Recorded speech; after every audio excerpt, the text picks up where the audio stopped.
But yes, obviously I've been away for a while. The major took up a lot of time. It was basically a 5-week event for the people that went for the Americas RMR and a 4-week event for me. And 4 weeks, I mean, it was about 32, 33 days in total. And I don't think we've ever worked, I've never like worked an event like that. That was fucking intense. Intense because we didn't, well, I didn't have a single day off from drinking the fucking entire time as well. And because of the schedule, because it was on like Chinese time, we were getting out of the show at like 11 or sometimes like if it was a late one, 2 in the afternoon. And then we would just start drinking at the hotel bar and we would be fucking shit-faced drunk by like 4 or 5 o'clock just as they were like opening up for the dinner service or whatever. So, and then, you know, go to bed, plenty of time to sleep it off, getting up at 3 a.m. So it was a pretty fucking wild event in that regard, but a lot of fun. But glad to be back now, and glad that I don't have to do another event until February, because I think I will be doing Cluj, which has now been announced. There's Blair in the chat. Blair was my wingman for most of that drinking. How I always do these is I break them up basically into 3 parts. The first is going to be the anecdotal, you know, talking about things I liked at the major, things I didn't like at the major. Then we're going to go into your shit opinions. I was fastidiously saving Reddit threads the entire time the major was on. And then we're going to go into talking about the major in terms of the games and what it all means for the scene. And that'll set us up nicely for Rostermania, which has already started. We haven't had the big ones yet, but there's been 1 or 2 definitely worth talking about. So there we go. That's basically what the stream is going to be. Thoughts on the major from my perspective. You know, I thought it did a good job. Thought it was an enjoyable event. I had a good time. It was good to catch up with everyone. It was a real good crew. It was good to, albeit briefly, see Scrawny and Launders again, someone that I haven't always done a lot of events with. And it was good to hang out with the OGs like Moses and people like that. And Yanko was back as well. So just from that perspective, it was cool to like hang out with everyone. Obviously, see some old friends as well, and work events with people like Sam, who I've never worked an event with, even though we didn't do anything together on broadcast. Obviously we were hanging out and stuff, and that was cool. And I have to say, in terms of the setup, these kind of jobs, you know, I've worked on a building site, all Richie 100 jobs, you know, I've been a plasterer's assistant, I've been a roofer. So I'm never going to complain about like how hard these gigs can be. But, you know, there were a couple of days right at the start back in the RMR. There was a couple of like 16-hour days, you know, and I think I had a 16-and-a-half-hour day as well, because there was, for the European RMR, Sam wasn't there. So there was no like relief host. We weren't like changing up. So, you know, I didn't come in for her. She didn't come in for me. And so anyway, there was some of those days which, you know, you kind of realize like, fuck me, how did we do this all the time back in the day, back in the old esports days? But in terms of like how easy it was to work the event, PGL were great. We're in a hotel just down the road from the studio. It's the one we always stay in. They know my fucking name in there now. You know, we know all the staff. We go there so often. But you know, we were walking distance every morning, even though there was shuttles provided. We're walking distance. You know, it's like a 15-minute walk to the studio. It's about a mile down the road, and super easy, just easy to work. Like Seb is a really good, experienced producer. We knew we were doing the English broadcast, so it was going to be a little bit tough because we were having stuff. I'm sure you picked up on it on the show. We were having stuff beamed at us from Shanghai, and the communication wasn't always great. It would just be like, we'd be talking on the desk, and then it's like, oh, we've got an interview. We got to go. So we interrupt our point, and we go live to Shanghai and stuff. And I want to give a special shout out to all of the crew that were working on the ground in Shanghai. It's a long way to go to provide what they were providing, like, you know, Parler and Banks with the interviews. More on that in a moment. Because yeah, it's straight. There will be some negatives. I always keep it real. But anyway, they you know, like, kudos to them for going out just to provide that for us. And then obviously in terms of show flow, it was very easy, very light and breezy. How I like to do the desks, to keep them open, bring the casters in, have some banter, kind of like we used to do with E-League. Although I am going to work with PGL between now and February, like change how we do things on the show a little bit, because I definitely think there's ways we can improve and make things more interesting. And there's a lot of redundancies in what we do on the desk these days compared to how a sports broadcast should work. So, you know, we're gonna get into that. Anyway, ultimately, just happy to have another major.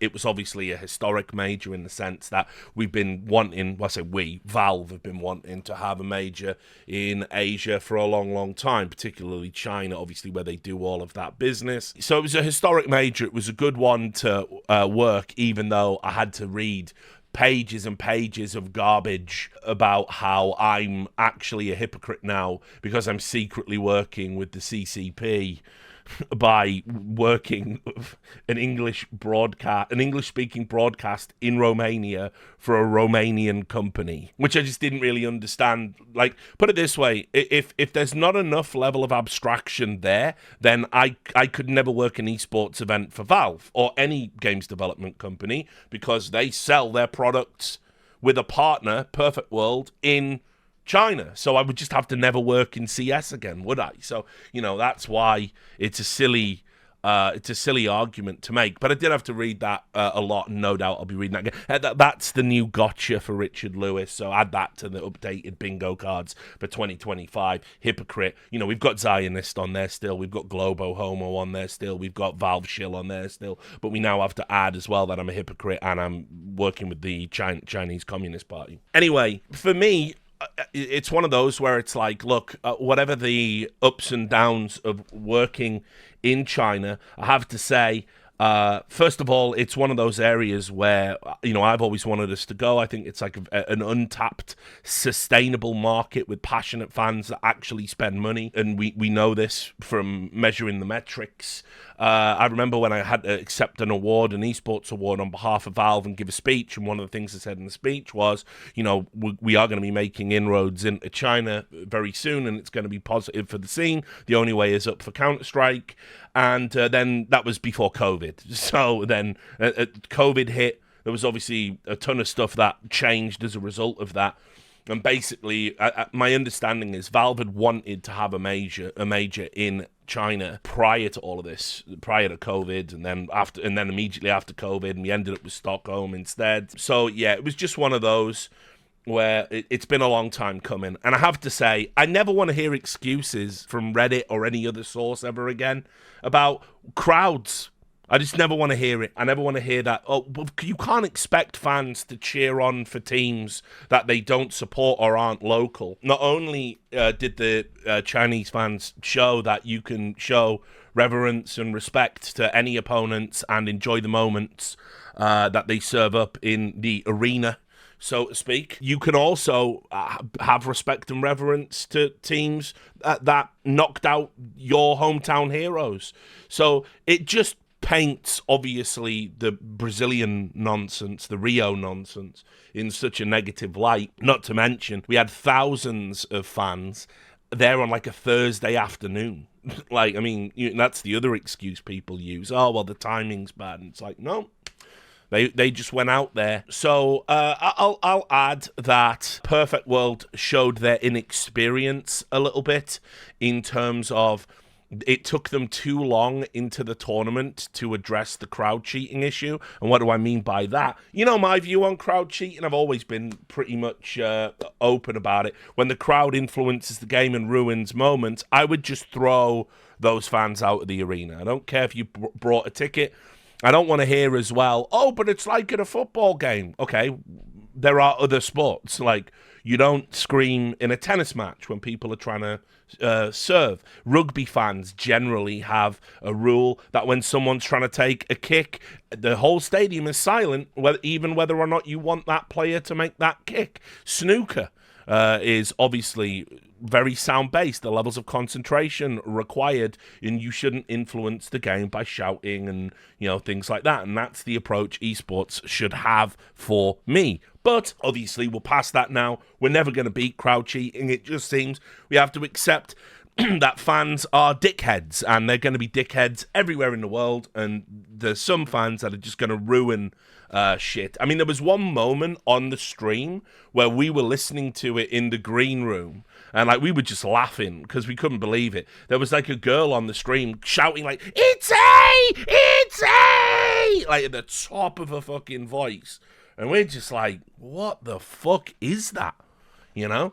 So that was the negative side. But overall, I thought the crowd did pretty well. Those moments were few and far between. And they turned out and they made noise. And they showed like respect for all of the teams in attendance. And that's probably the more important aspect, if we're being honest about it. You know, getting bums on seats. The saddest thing about the crowd cheating issue is, like, and Moses said this to me in the bar as well, we've now got to have the fucking same tired conversation about soundproof booths for like the millionth time in esports.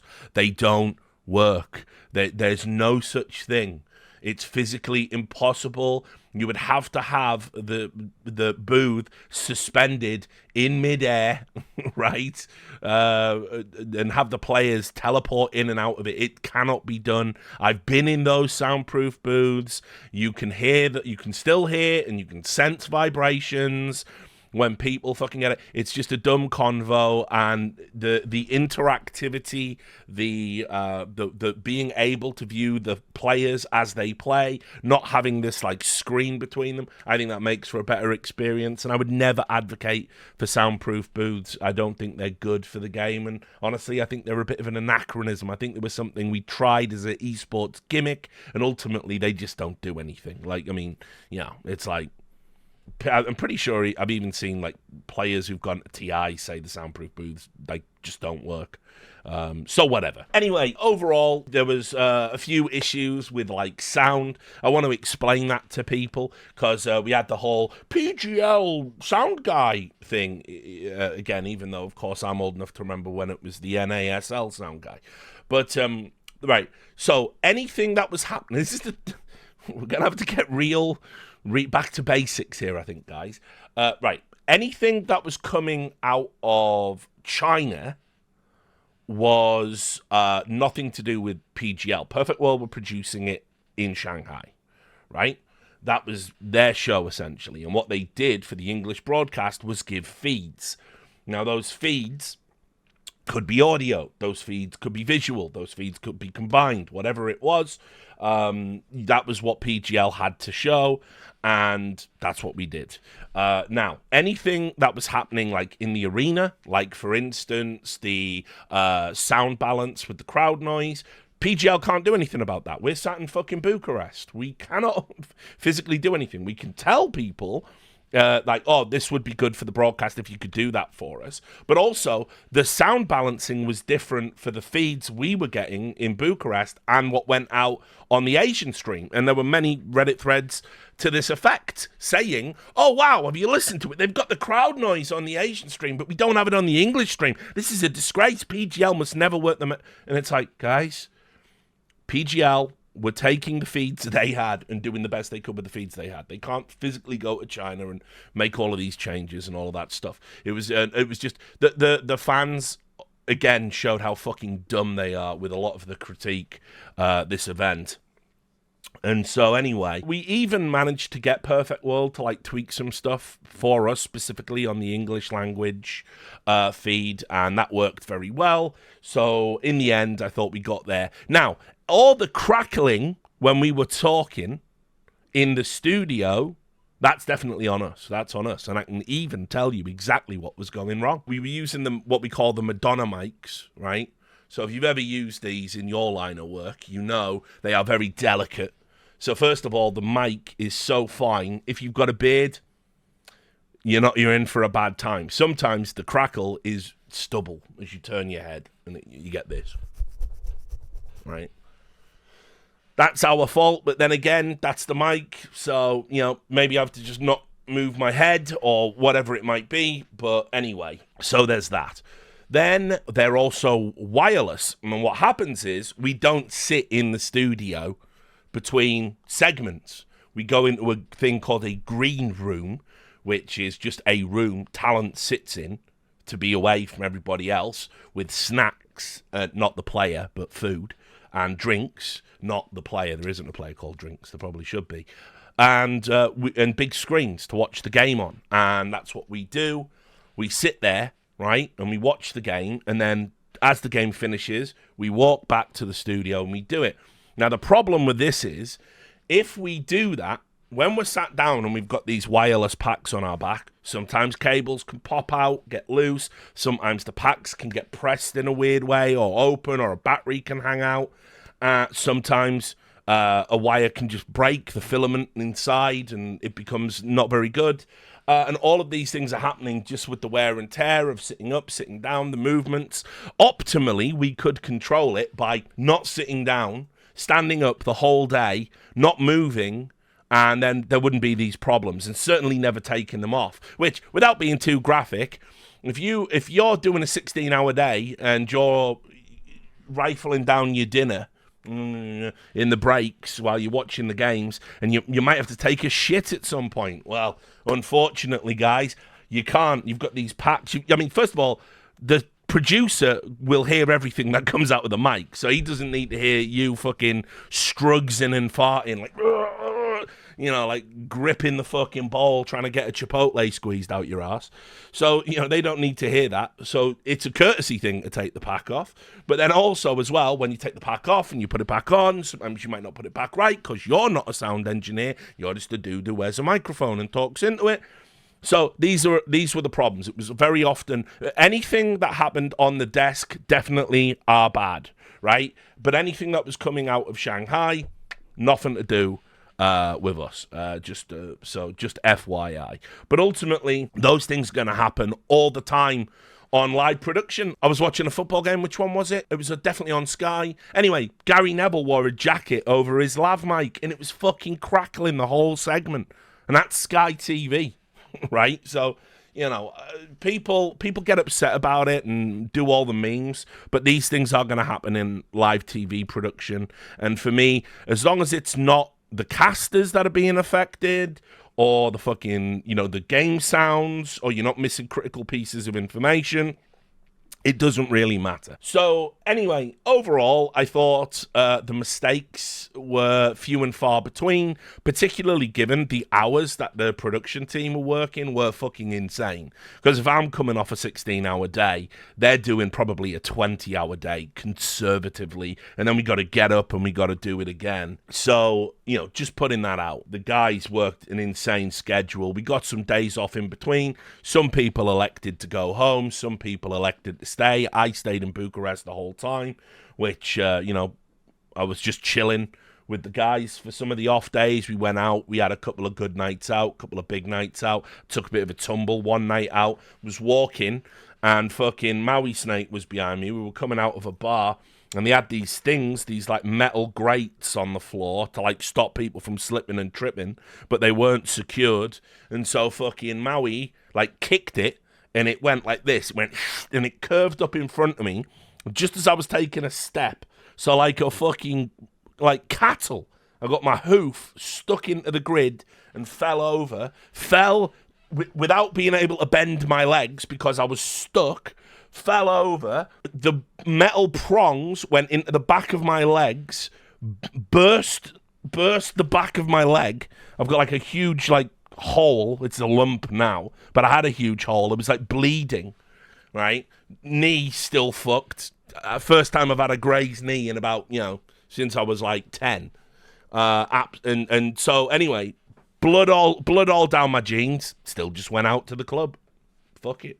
One of those. But yeah, thanks, Maui. The best part was everyone just thought I was drunk, which is like, no, I'm never gonna get fall down drunk, am I? Those days are behind me, and or that I was just old and that I might have broke my hip. They're oh God, no, are you okay? You don't have to be tough. I'm like, no, I'm fine, guys. Like, so that happened. But yeah, all in all, I mean, there's not too much to report from my end. It was good to do another event. I was thinking about the longevity. How it's like I've now been doing live events in Counter-Strike for 10 years. I've been doing events in other games prior to that. I've probably been doing broadcast work for 15 years now. which is crazy to think about. And we were adding it up. I think it's only my 8th major as well because of all the politics and choices and all of that stuff. I probably should have worked a lot more, but you know, it's nice. I'm still here, and so that's a good feeling. And it's always good watching the Liquipedia page, you know, kind of fill up. Now, with that said, this is the other thing I wanted to talk about. There I am, by the way, just in a suit, looking cross-eyed for some reason in that picture, but whatever. This was the talent announcement, so I'm just putting this on in the background just to kind of talk about how fun it was. In terms of the desk, let's start with Dust. I know a lot of people were very surprised to see him there. I know there's a lot of community saying, oh, you know, PGL have cheaped out and blah, blah, blah. Again, my understanding was the budget was all Perfect World anyway, so it's another critique that shouldn't really be leveled at PGL. But I'll say this. I feel pretty vindicated about what I've been saying for years, which is that Dust has been criminally misused in his career. He is not a caster. I mean, like, I know he can cast, but I don't think that's his strong suit. I've said for years he's an analyst masquerading as a caster, and he should be on the desk. And if you put him on the desk and you set him up right, he'll do good work. And I've said that for years. You can pull up the tape. There'll be footage of me doing it. And you know, he did really well. Well, we had to go over a few little bits and pieces. There was some teething problems in the sense that he was so nervous. He was like using his fucking laptop before I got there, like as a crutch, and I was like, "That's definitely not happening on my desk." So you can stare at the laptop in the green room, or you can be on a desk with me, and you leave that laptop away because it looks bad. It's garbage. And when you're staring at a screen, you're not engaging with the room. You're not engaging with the conversation. It's not very organic. And he was shitting his pants, but once again, Richard was right, and he got it. And then he was over prepping on the cue cards, and then we started getting rid of the cue cards. And then it was body language we worked on, and you know, because he would sit like this, and he would have his hand covering the camera, and I'm like, just open yourself up, mate. You belong there. Confidence, talk, and blah blah blah. And so, you know, we were working on stuff, and then once he hit his rhythm, that was that. We didn't have to do any more work at all for the rest of the show, you know. And so I definitely feel vindicated. I think generally the community perception now about Dust is, oh shit, this is a guy who does his homework, knows what he's talking about, brings up his own unique points, and isn't afraid to argue them on a desk. Which these are all the basic building blocks you need to be a successful analyst in any sport. And look, I mean, like, I've also said this for years, he's one of the hardest preppers, not a political doomsday prepper. I'm not saying he's got a bunker in Alabama, although that could be true. But, you know, in terms of his prep work, he preps like very few other analysts I've ever seen. He over-prepares, if anything. And then one of the other things he used to do was he'd over-prepare and then he'd try and get 6 points in because he's got so much to talk about. But it's like there just isn't time or room for that on a desk. And the viewer is a pleb, and the pleb's not going to appreciate that anyway. So the way we were doing the desks with him and Maui were make 1 or 2 points that, you know, might, you know, prove to be true in the game, or something that we can observe and point out, and then it comes true in the game. And once we got that rhythm, like him and Maui, I thought had like very good desk segments. My one gripe would be I didn't get to work a lot with Maui this event, or Dust really. They were once we got to the major for realsies, they moved over, and it was Sam that was mostly working with those guys, which is a shame because I was calling Dust my little moodang the whole fucking the whole event. Like every time he was looking sad or homesick, oh, my little moodang. But it's okay. I've picked that up from Sir Action Slacks, I think. So anyway, hilariously, he also, in classic Dust fashion, he had like a really good time. He was like, oh guys, you know, thanks for this. It's my first major. I'm so glad I finally got to do one. And safe journeys, everyone. And then he immediately, on his travels, got totally fucking wrecked in only the way that Dust can. He got like stranded at Atlanta airport, which, as somebody who used to live in Atlanta, that airport is a shithole, right? And he got stranded in Atlanta airport. There was a terrorist alarm or something going off, like it was like going, wah, wah, police are on their way, nobody move. Don't even know what that was happening for 30 minutes. His plane got cancelled. It couldn't take off because of fog. So he just had to sleep in Atlanta airport. And it took him to get from like Bucharest to like his home, it took him like 36 hours or something. Like, he could have been to Australia and like halfway back, you know what I mean? It was actually hilarious. So yeah, I was just laughing about that. That's just like so fucking funny. Like, again, just dust things. Obviously, Yanko was back as well. It was good to work an event with Yanko. Got to hang out with him. Obviously, a lot's changed for Yanko down the years. You know, I've watched him grow up as well. You know, and so obviously it's good. You know, I'm glad. All the politics got put aside and Yanko got to do a desk. For me, still one of the best analysts, particularly now that other analysts aren't around anymore. And so him and Maui is probably the two that I like really have enjoyed watching flourish. But don't sleep on Blair either. I thought Blair, you know, like what I like about Blair as well is he's like a little agent of chaos on the desk. Like he'll just say something fucking crazy every now and then, get into it and have a back and forth with people. And as I said, always, you know, solid company if you need a drinking partner in the hotels, and this is all the other stuff.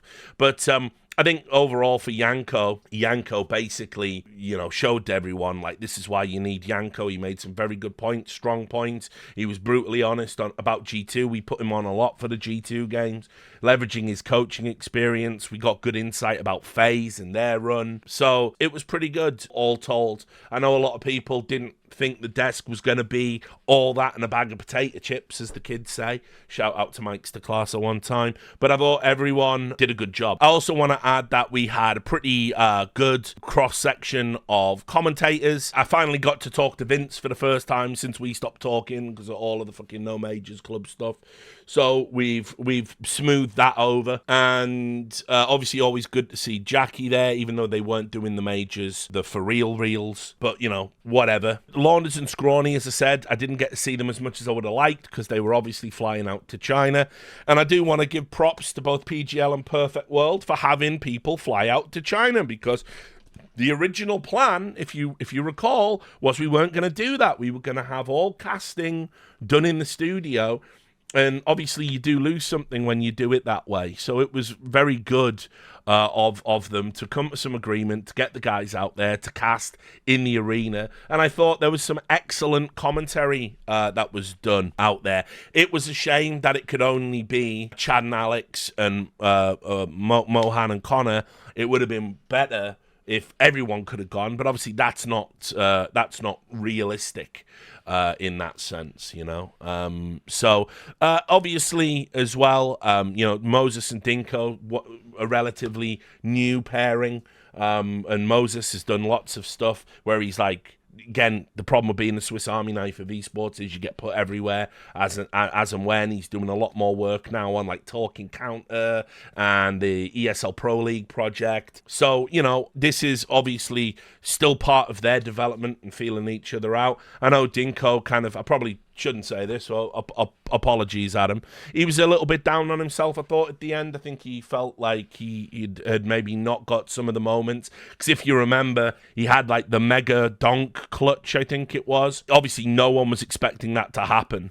And so it's like, when you're a caster, sometimes you just have to embrace that shit can pop the fuck off at any time, and the story you start telling isn't always going to be the story you end up telling, right? Like, so you have to just be able to pivot, and that's like a very hard thing, particularly when you've been laying the foundations, you know, and think about that. Oh, was it? Yeah, it was the Skulls. It was the Skulls clutch, actually, because he was setting it up to be like, oh, okay, you know, phase of one. And then it's like Skulls does that, literally gets a pistol shot, one bullet with 0.001 second left on the defuse. FaZe basically fucked it and said, yeah, we've won the round, not a problem, we've won the game. And they were all like, nice, and cheering. And then Skulls did that with one of the plays of the fucking major. But he just, no one was expecting that to happen, particularly after you had the donk one prior to it. You're not expecting to see something like that fucking twice.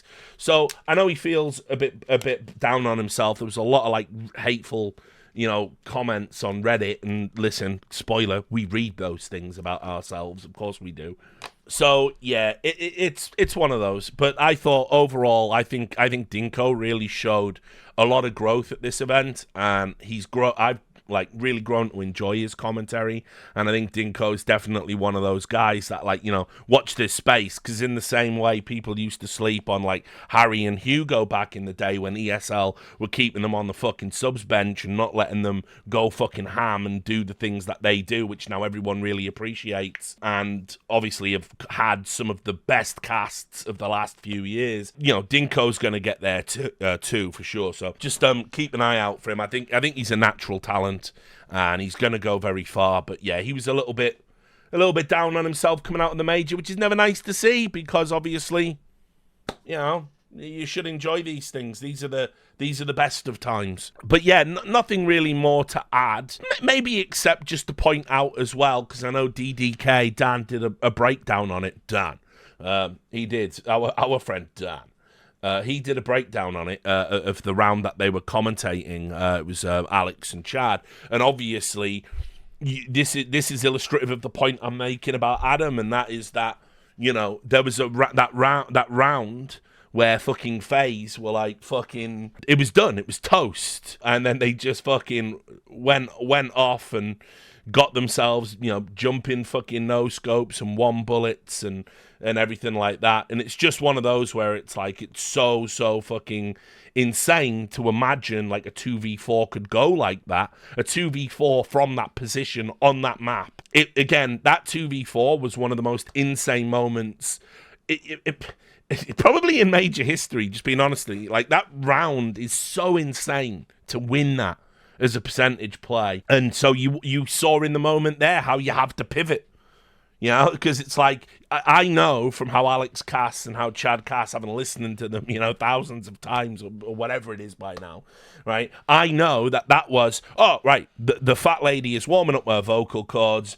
and we're about to fucking get into it, and you know, this is over. So they're writing the writing the eulogy in real time, right? They're doing the obituary, and then something insane happens, noise, chaos, and then you have to pivot right to, holy shit, this insane thing is it's happening. It's actually happening, and there's an example of how to do it right and how to do it well. And so if you are a young commentator, make that your watchword, because I always say you have to open yourself to extreme possibilities when you're a commentator.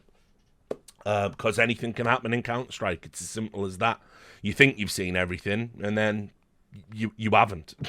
You haven't at all. So yeah, it was pretty good, I thought, overall. We got some great games. I'm going to talk about some of the matches in just a bit.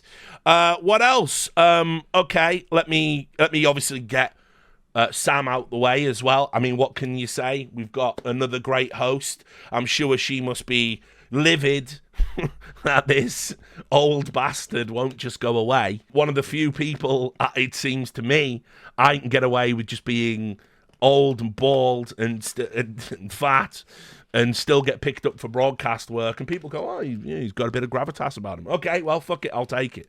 But obviously, I won't be around forever, and Sam did great work. I was getting up early and watching her segments. I had a lot of the latest starts. I think PGL were like, well, let the old man have a bit of a lie-in. By the way, a lie-in was like 8 a.m. So I got a lot of the later starts. But anyway, she was really good, really funny. I thought she pushed the analysts in the, you know, right direction, and we got some really good desk segments. And as I said, I'm always happy to have another host there, not just because I think it adds a different flavor to the desk segments, because everyone does it a little bit differently, but also it's just better working condition. It's better for the show, because, you know, people, you do get fatigue hearing the same voices and seeing the same faces over and over again, and that applies to hosts as much as anyone else. So yeah, there we are. Now, just before I segue into some of the negatives, right, there's still a few more positives actually, but we're going to get to a negative in a moment. Interviews, as I said, I already gave my kudos to Parla. I met Dove. I think I met her at an event in Vegas one year. So I knew her, but I thought, wow, just like incredibly impressive how she was able to do the interviews on the fly, plus the translation, and speaks Russian, I guess, or Cyrillic, or whatever you would call it. Pretty crazy. Actually, I thought she did great. She was really a very welcome addition to the talent pool. This is where we segue into the negative. And it's like, one of the things that kind of like I thought was weird was there was a period where they were using her as a translator, but using James as the guy that asks the questions. And I was like, what is that? Like, why can't she just ask the question and save a bit of time? Because she can already be, essentially translating in her brain, getting it ready. She can also time the length of the question, and just would have made more sense. But that isn't what happened. And then this is kind of just in general. I don't know what was going on with the show, but man alive, there were too many interviews. There you go. Now here we are, the elephant in the room, right? There were too many interviews, and interviews that didn't offer any value, in my opinion. Like, we were by the time we got to the playoffs, the show had become, we're now interrupting the desk to go and do a vibe check interview in the tunnel, which were shit. They were universally terrible, right? Didn't matter who was doing them. Your players are just not going to give you anything, right? They were just bad. And they weren't in at the start of the show, and then they got added. So we would do a vibe check with the players, back to the desk. Players would walk out on stage, back to an interview on stage with the players we just saw in the tunnel. Like, I don't know what we're doing. That's terrible show flow, terrible structure. Doesn't offer anything of value to the people at home. Totally disrupts the desk. Like, obviously, maybe I'm biased because the desk is my territory, but I just thought there were too many interviews. And vibe check, who gives a fuck? You're going out, you should be shitting your pants. You're about to go out and fucking play one of the most important tournaments in your life. There you go. There's your vibe check. Is there shit in your pants? Yeah, there is. All right, good. Everything's normal. So there was too many interviews. And then, this is a hard thing to say, but I have to be honest. I'm always honest in these things. There was a lot of banks. There was a lot of banks. I saw banks more than people who were in Bucharest with me. And I'm like, they didn't even divide up the interviews evenly, as far as I could tell, between him and Parler. So there was just a lot of fucking banks, bro. Like, and it's like, it's fine, but like, he's doing the interviews in between the games, in between the maps, and then we're coming on and we're doing the winners. We're doing a vibe check interview, an on-stage interview. There was one moment, by the way, where an entire 90 seconds to almost, probably over 90 seconds was just Banks walking across the stage talking about how he's going to do these two teams, because Banks did both of the interviews. And it's like, you've got two interviewers. I see a way around this. So that was fucking wild. Then we had an exit interview where, listen, it might not even have been an exit interview. It might have been a loser's interview. Whatever. Losers interviews, you keep them breezy. It's good the players are doing them, and players should do them. But this was a 9-minute losers interview or something. And like, I was like, this is like, come on. Like, I mean, respect everyone's time in this. Like, your co-workers, you're not going to get like some incredible quote for the ages in that fucking moment. And it was just like, jeepers, like 9 minutes. We made a joke about it on the desk, but like, I'm being 100% serious now. That's like too much. That's too much cheese on the taco, hombre. And we were like, we made a joke on the fucking desk where it was like, it come back to Yanko, and Yanko went, "Hold on, Richard, I've nearly finished the Lord of the Rings trilogy." You know what I mean?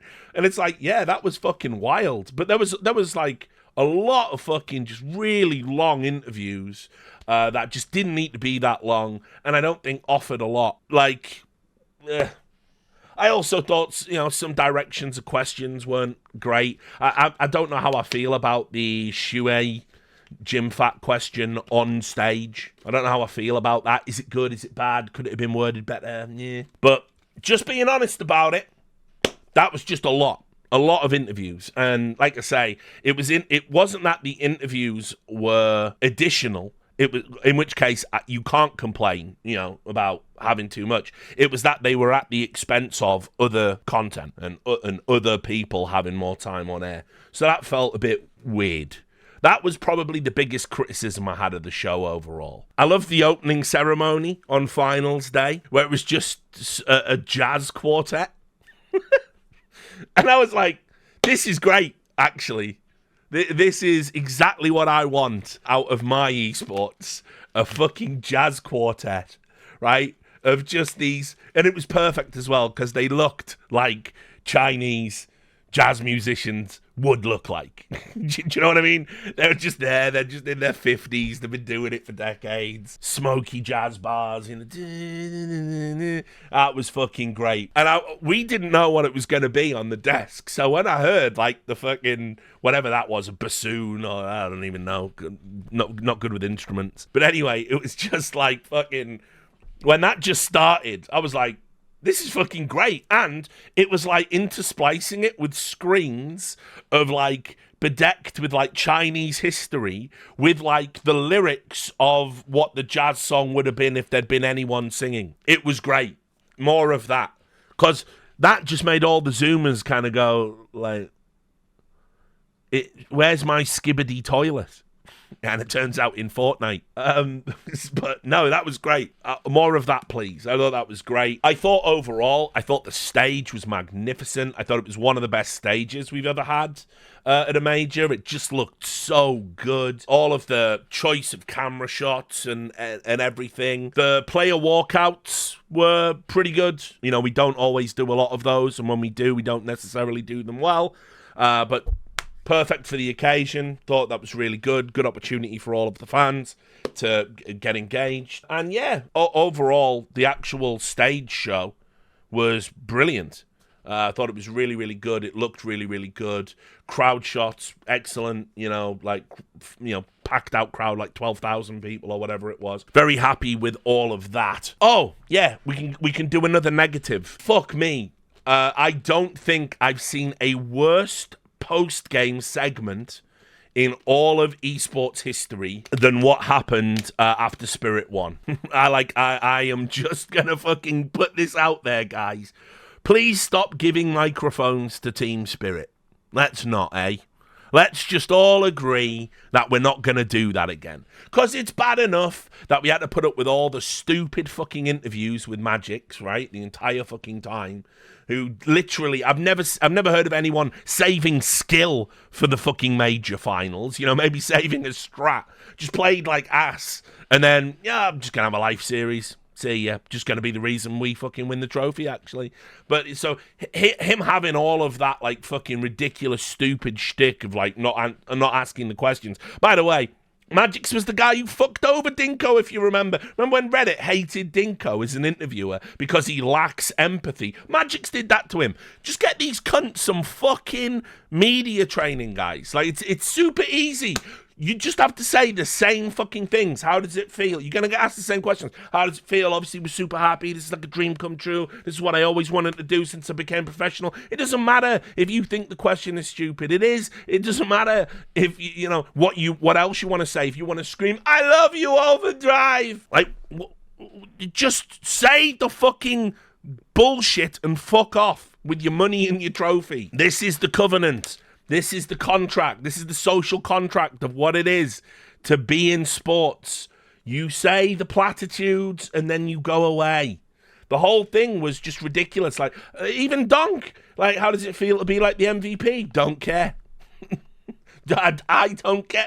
Well, you do realise this is a sponsored segment, mate. A sponsored segment in the ecosystem that enables you, a 17-year-old Russian kid, to be a millionaire. Yeah? You might want to care just a little bit. No, I don't care. I saw a lot of people in Counter-Strike land all going, I love that attitude. I love that attitude. Not when a company is giving you a fucking state-of-the-art computer in a sponsored segment and you're going, I don't care. Don't care about this. It's not even an honour. Then we had the Zontix bit where he was like, no, I want to say something in English. And it was like, probably not the venue, not the time to start, but fair enough. Shiro, it was, and it just wouldn't end. It just never ended. It just kept going. It kept going. I mean, also as well, the first 5 or 6 minutes of it No one was speaking any English on the English broadcast, which is fine. Like, I don't care. We're filming it live. We've got to show it. But that's kind of weird as well, right? And we're going to have this post game now. Oh, was it Shiro? It was Shiro that was doing the English thing. Yeah, my bad. Honestly, I'm trying to purge it from my memory. It was terrible. I was just in the studio, like, I've got to wrap up a show after this. I have to somehow bring the fucking... I have to try and bring harmony to everyone that has sat through that. And fucking, just ridiculous. And I don't know. Maybe post-game interviews just shouldn't happen ever again. Maybe we can call it the Spirit Effect. I don't know. Because the Jane one, that was pretty bad in Rio as well, where it was like, he gets on the mic and he's like, "Can you unban my friend, Gabe Newell?" I'm like, oh my God. What's wrong with y'all? Like, whatever happened to... I want to have, like, an iconic quote. Just say something articulate and fucking profound. Or say platitudes, whatever you want. You can, like, memorize. There's, like, 3 answers that you could just memorize, and almost every question you'll be asked in sports, you can use those 3 answers. But... I mean, yeah, still not as bad as what happened in Stockholm, obviously. And NAVI, you've finally done it. It's simple. The chosen one. He's won the major with the greatest performance of all time. And what's Boomich doing? Why is there a ring in his hand? I was like, oh, God, get me out. Get me out. Let's just not, eh? Let's just stop doing I want it to end on, Machine going, "And they are your champions!" Confetti. Just no noise, just the music.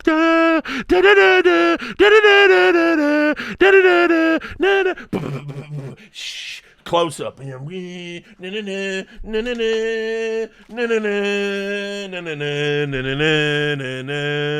then it just goes quiet and live. And then I come in and talk over the top with the incredible scenes there. That's how it works in sports. Why the fuck does it have to be? And now, for an excruciating series of interviews. Also, why do we have to interview every player? Who gives a fuck? Let's not stop this. Stop this, esports. You're killing me. But anyway, other than that, I thought it was I thought it was pretty good. I thought it was a good show, good broadcast. I thought it went smooth. We were on schedule a lot of the time. We did have one major drama that I'm going to talk about because everyone's got conspiracy theories about it. But just talking from the broadcast side of things, great show. And look, considering the time zone that we were in, which just to address that, right? People were complaining about the time zone. Many of my colleagues and friends were all like, "This time zone really sucks." And I'm just like, suck it up. Suck it up. Asia are getting their fucking major. It's on their timetable. That's how it works. All the people complaining about that, just fuck off. Fuck off. Just... That's kind of where I'm at with it. Most events cater to either the European audience or, bizarrely, the American audience. And that makes even less sense, right? So you're going to get like 95% of the calendar, conservatively speaking, on your timetable. This was a historic major in a region that's been crying out for one. Just let them have it. We still did 1.3 million peak, which is mega for that time zone. And once we add the fucking Chinese numbers, which who knows if they're real or not, it's probably more than Stockholm, probably, but you can never be sure what's real and what isn't. But yeah, overall, a good show, a very, very solid major. We got good playoffs as well. I'm going to talk about that in just a little bit, talk about some of the specifics of the game. But we got like excellent playoffs. You think about like what we had in Paris and how bad it was. And then you think about these playoffs and how epic they were, and you're like, yeah, okay, cool. This was we had 2 great majors this year. I thought, like, right up there. Nothing's gonna beat Boston for me. I like to say my favorites have always been like Boston, Columbus, Cologne 2015, and I have a soft spot for Cluj. And I'm super psyched about going back to Cluj-Napoca 10 years after working that event with DreamHack, where Hellspawn turned off the water and the food. Yeah, can't wait. Let's Let's see if I'm allowed to eat and drink this time. It's PGL, so I'm sure I will be. Good old DreamHack. Dead now, of course. But looking forward to going back to Cluj. But anyway, Shanghai probably in the top 10, top 8 conservatively, maybe a little bit further up, I don't know. I need to go through. Maybe we'll do a new tier list as I fish for content between now and February. We'll see. But yeah, ultimately, very happy with it. Very happy with the way it went. Very happy with the work everybody did. One or two things that I would have changed, i.e. the interviews and the post-match interviews and a couple of little tweaks to the show flow. As I said, I'm going to sit down with PGL going into the tour in 2025. I've got some ideas about like new types of graphics and stuff. So we're gonna work together. I'm going to use my expertise and take a bit more of a suggestive role, which usually I'm just a mercenary for hire. You turn up, you do the show, you go home. Because I'm doing 25 and 26 for PGL, pretty much all of the events on their tour, me and Seb, the producer out there, we've been and Silvio obviously as well, the guy who runs it, we've been talking about how we're going to do some things differently, and you know, there you go. So that's going to be good. Now, the big controversy that happened, it's so long ago, I think everyone forgot about it, but let's get into it. CS2 pros furious as Valve makes massive rule change in the middle of major qualifiers. This is over on my old stomping ground of Deserto. And you can see here, I'll just give you the summary, that basically we were doing these things where we were having playoff matches, like, to see which teams would be going through to be guaranteed a top 16 and skipping the stage. And everyone was like, listen, we already know how this should work. There was already a rule book about it. Sorry, there's already a page in the rule book about it. And then it got submitted to Valve doing it this way when there was already a rule to work through it without having to play the games. And then they realized, and all hell fucking broke loose because we'd already played 1 week of the RMR. So this was like just crazy shit. But yeah, I'll just read you the report. It said, Valve has sparked unrest among Counter-Strike pro teams and the community at large after switching up qualification rules in the middle of the European RMR for the Shanghai Major. Prior to the rule change, teams that finished top 4 of the European RMRs would qualify for the elimination stage of the Major. This meant they skipped the opening stage and were guaranteed top 16 at the very least. FaZe, NAVI, Vitality and Mouse secured their spots in elimination from the European RMR A, but in RMR B, 2 underdogs, Big and 3D Max, upset expectations by going 3-0, and thus also securing a top 16 spot at the Major. However, on November 22nd, after Big and 3D Max had already celebrated their elimination stage spot, Valve suddenly announced a change. Instead, the elimination stage spots will be based entirely on Valve's own regional standings, the VRS, which is what we're doing everything off as we move forward. Now, I've got my own theories about this, but let's just say the first thing, which is you can't change your rules midway through a tournament. That's outrageous. That goes to the heart of integrity and everything else. And Big can very rightly feel aggrieved, and I know they did. You can see if you scroll down a little bit here, Tabson, crazy to change the rules mid-tournament. Life is unfair sometimes, but just another challenge to accept and to overcome. We still qualified, and I'm proud of our result here so far. We will play sooner than expected, but surely we will play our hearts out. And obviously 3D Max, they got to go through. They were celebratory. Big, not so much. So I'm going to just say, like, this is pretty bad. If this had been any other major, I think this would have been a much, much bigger deal, and there would have been a lot more controversy about it. I don't think players necessarily felt the most comfortable being vocal about this because they were in China after all, and criticizing a Chinese event, I don't know which way that breaks.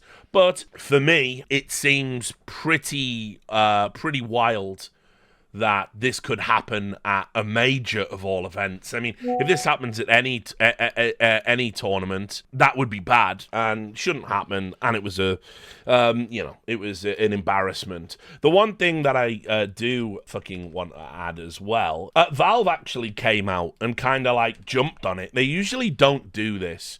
And so this was Valve admits to unfortunate miscommunication in major seeding debacle. Mira and Striker both contributing to this one. And this is what Valve said. We had some unfortunate miscommunication and crossed wires early in the process of answering Perfect World's questions about the major. And we did not fully appreciate at the time that their rulebook did not use the latest language in the supplemental rulebook. For our part, we certainly take responsibility for not identifying the issue and correcting the rule set much earlier in the process. Valve admitted that the mid-RMR fix has caused pain for teams and frustration for fans, but it pointed out that the seeding for the Copenhagen Major already followed the VRS system.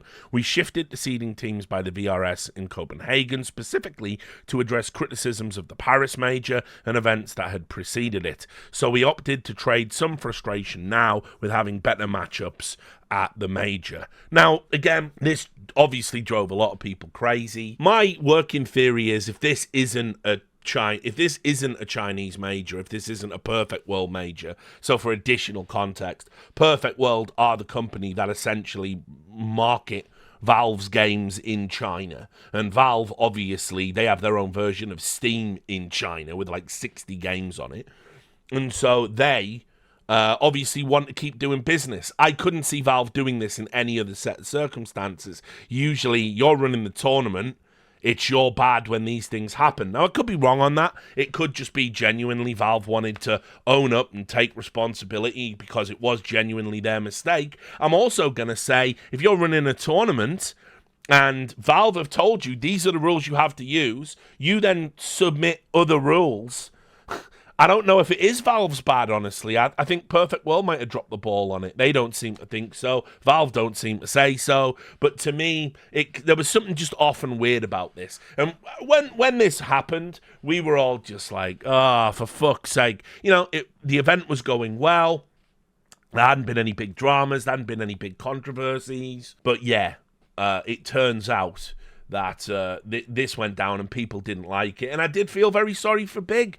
I'm sure Big go away from the event feeling pretty fucking aggrieved, honestly, as you would if it happened to you. It's one of these avoidable situations that continually seem to happen in fucking esports. So it wasn't cool. I was getting spammed at the time. In fact, let me see if I can find you a thread. Where was it? Here it is.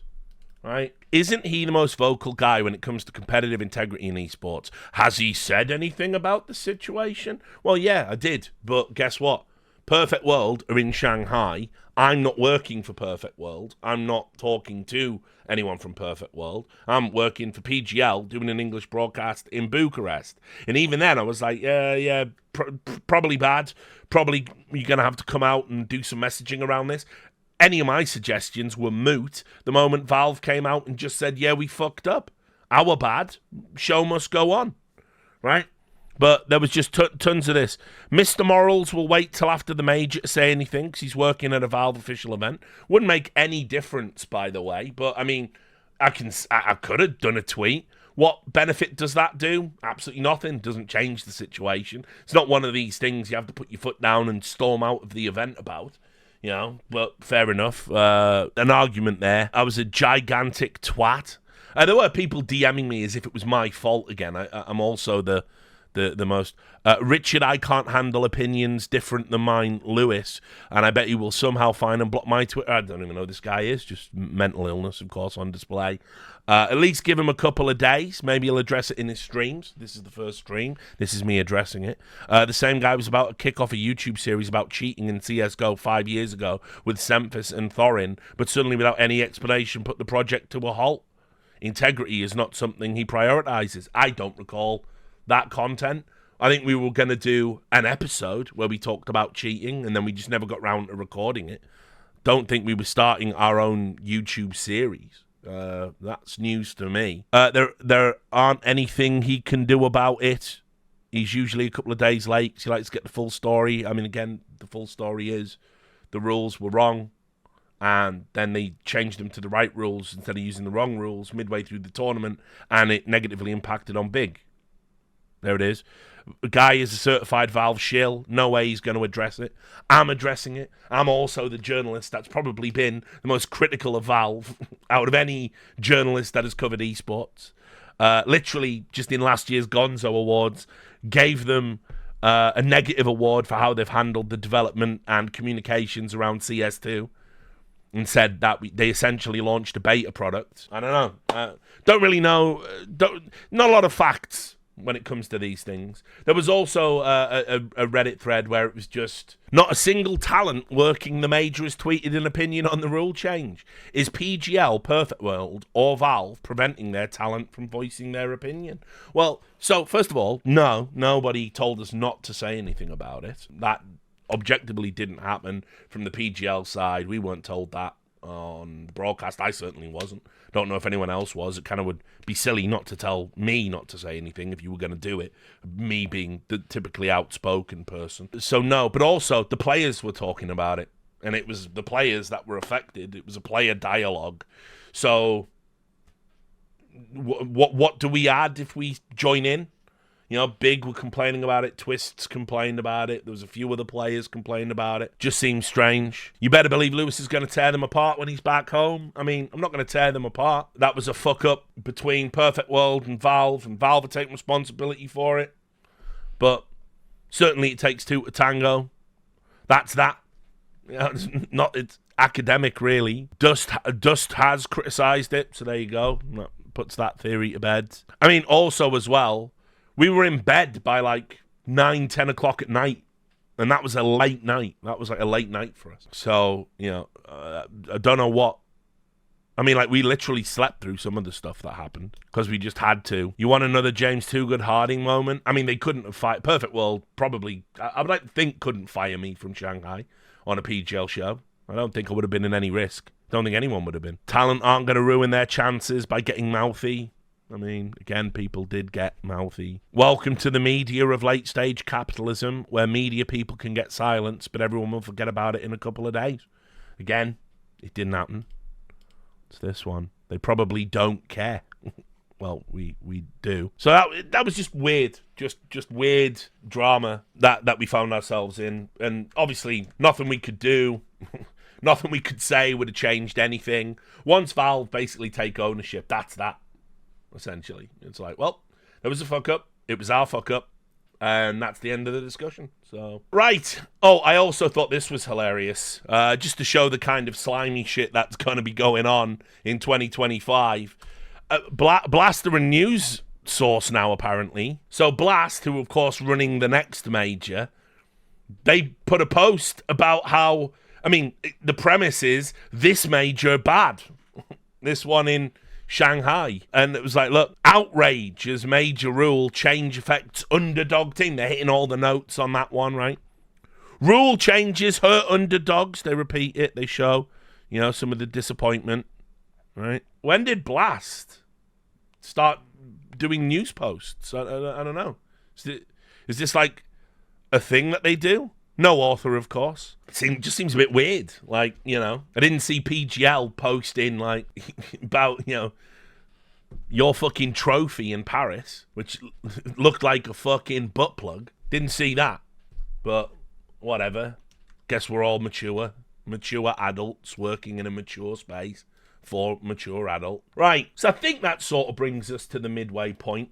We've kind of covered all of the stuff that happened on the broadcast, covered all of the we covered the drama now. So now we get into my favourite bit of the segment, which is your shit opinions that were expressed during the major. Now, these are going to be in rough chronological order, but I'm just going to go through some of the posts. Now, for me, I think we have casters working, commentators working that would stand up to any of the supposed golden eras in esports. I think like Scrawny and Launders in particular are like a fantastic duo. You all know my love for Hugo and Harry. When you consider we had people like Anders and Henry not doing a major, which is, it's crazy to think about. That's kind of a testament, isn't it, to how in-depth the talent pool is. However, it couldn't please everybody all of the time.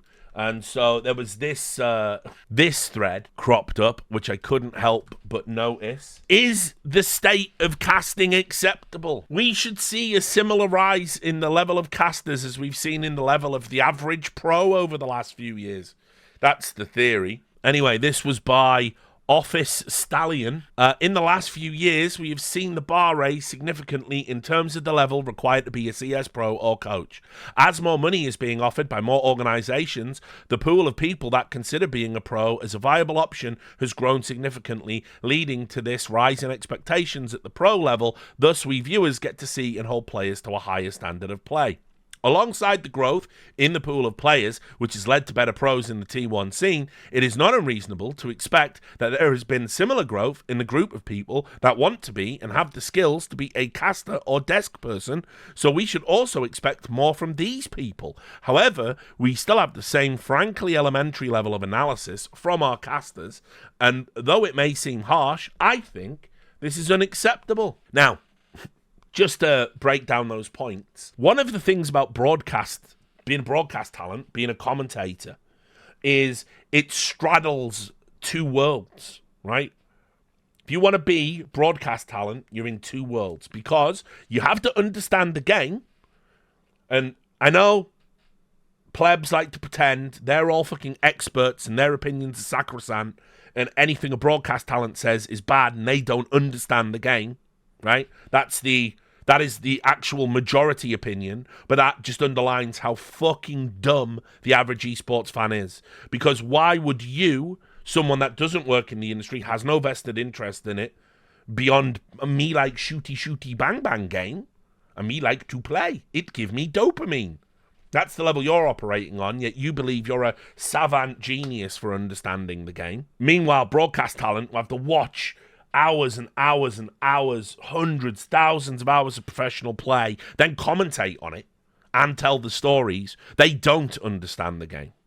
So it's crazy how that works in a lot of ways. But also the belief that because we have more players and a higher level of pro play, broadcast talent should get better is nah, because we're straddling those two worlds. And the broadcast talent side of things, that's what we call a transferable skill. Being able to talk for a living, being good with wordplay, having a good broadcast voice, projecting your voice, being able to come up with stuff on the fly when you're on live television, being articulate, being able to tell the story in an interesting way, not repeating words. These are all transferable skills that you learn and you can use in other areas of life. What the game does is irrelevant. Many of the best commentators and broadcast talent, they're like people that have studied drama or they were doing other things. You know, like I studied broadcast journalism. Guess what? I'm a good desk host. Incredible. It's like, as part of my fucking degree, I had to do a news broadcast. And that was back, by the way, when you had to fucking put on a stupid plummy voice. I went to university that long ago. It was when you were taught in broadcast journalism, you must speak the Queen's. So you have to find the neutral tones in your delivery and push out your regional accent. It's one of the reasons why people will notice my accents do change wildly all of the time. It's just something that you pick up on, to do, because you have to essentially strip your voice of any well, this is how they used to do it. This is all before Big Brother changed the fucking paradigm and everyone had to speak with a Geordie accent. So that's how we got taught. And yes, I was able to bring that skill to esports and do it. But also being a journalist helps because I have to be good with words.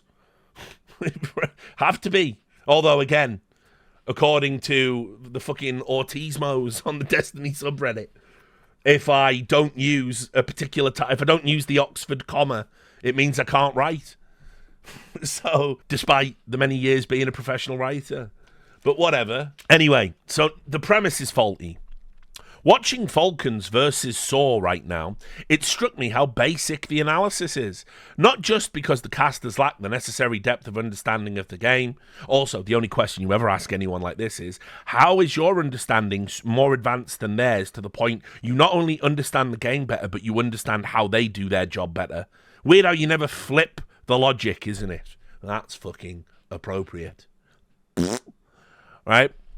This is, it says here, yes, in Falcons' opening match in the RMR against Eklot, Eclot.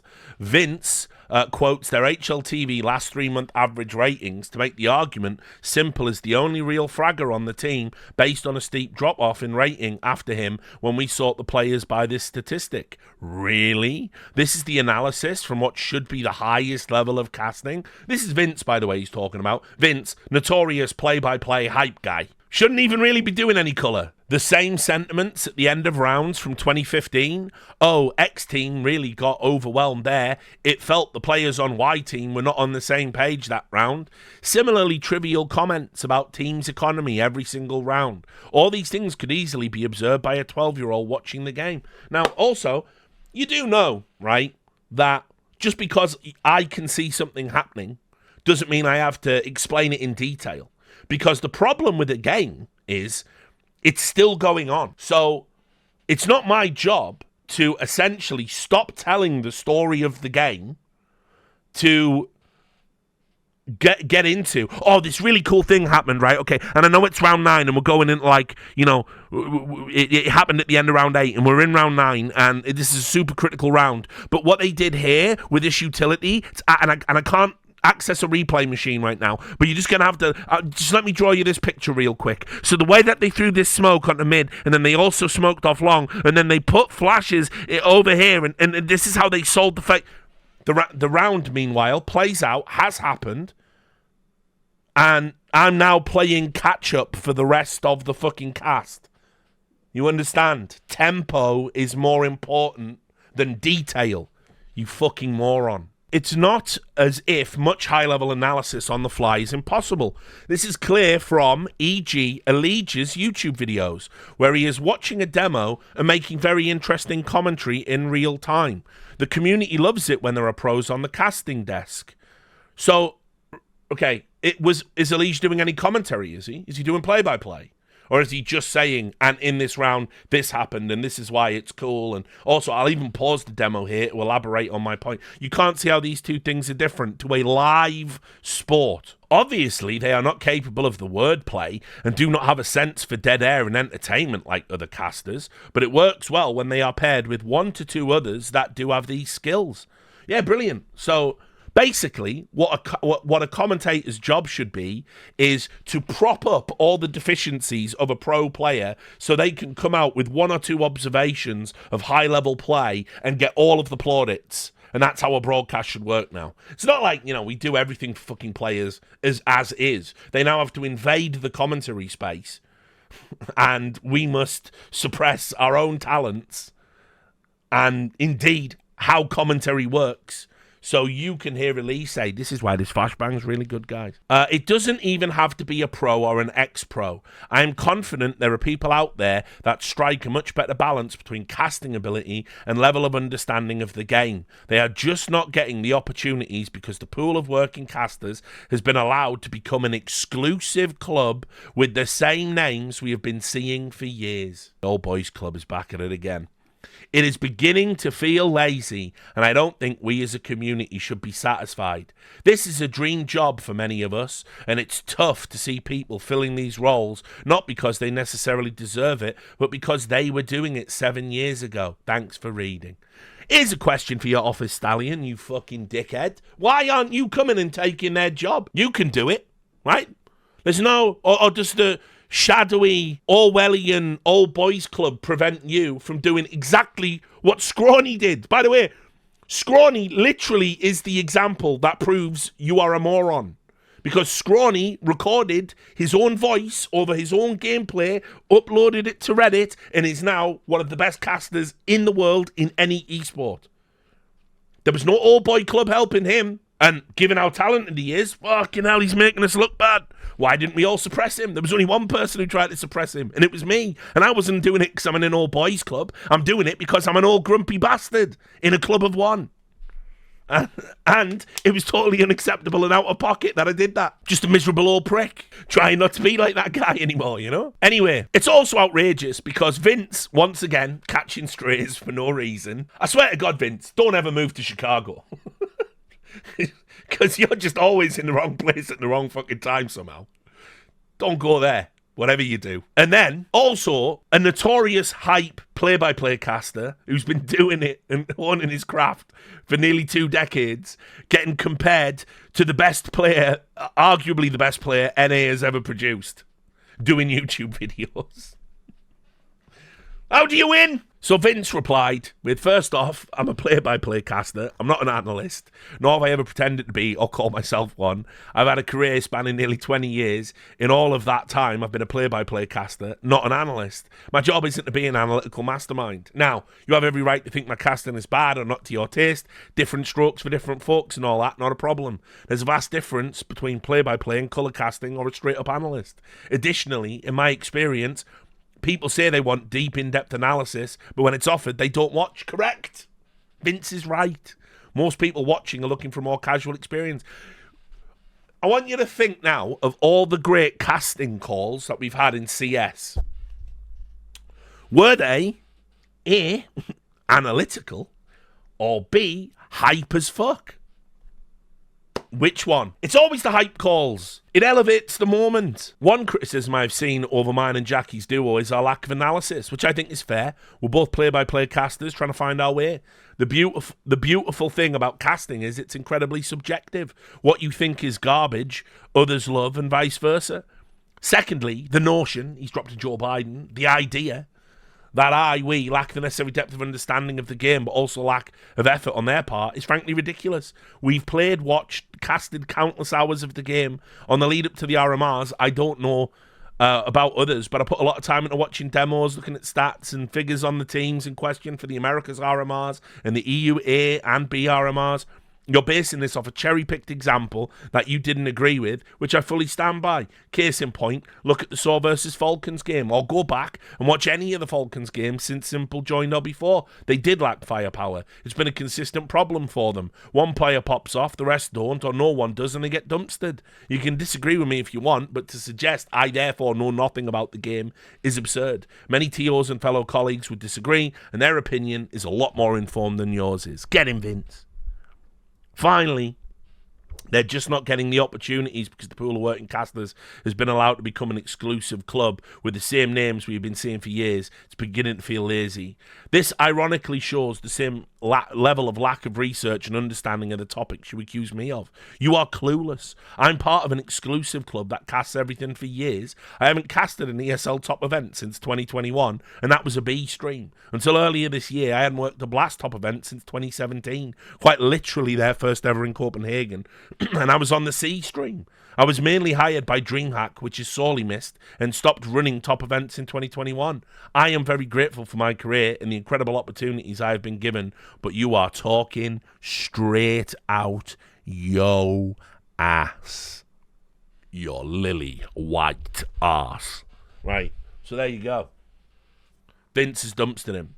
Terrible opinions. And listen, I don't care that it had 0 downvotes. Somebody still took the time to express that. Then, back when Falcons were still in the tournament, somebody tried to make a drama about Simple. Backseat gaming. How dare he backseat game in his team?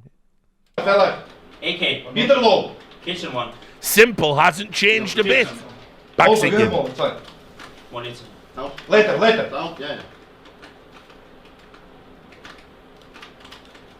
Ja hem net as wel. Skills, eruit te spammen. Nee. Net default. Get the two sensing. No. Nice! Bro. Perfect shit. Doesn't matter how we do it. Right? So, I had to watch this clip like 5 or 6 times to even try and figure out what the problem was. And apparently, because he was talking while Dupree was clutching, that's bad, because the person who made this thread thinks pro teams and him playing pubs are the same, right? So this got obliterated. This has to be the most low elo post I've seen in a while. But a few people agreed.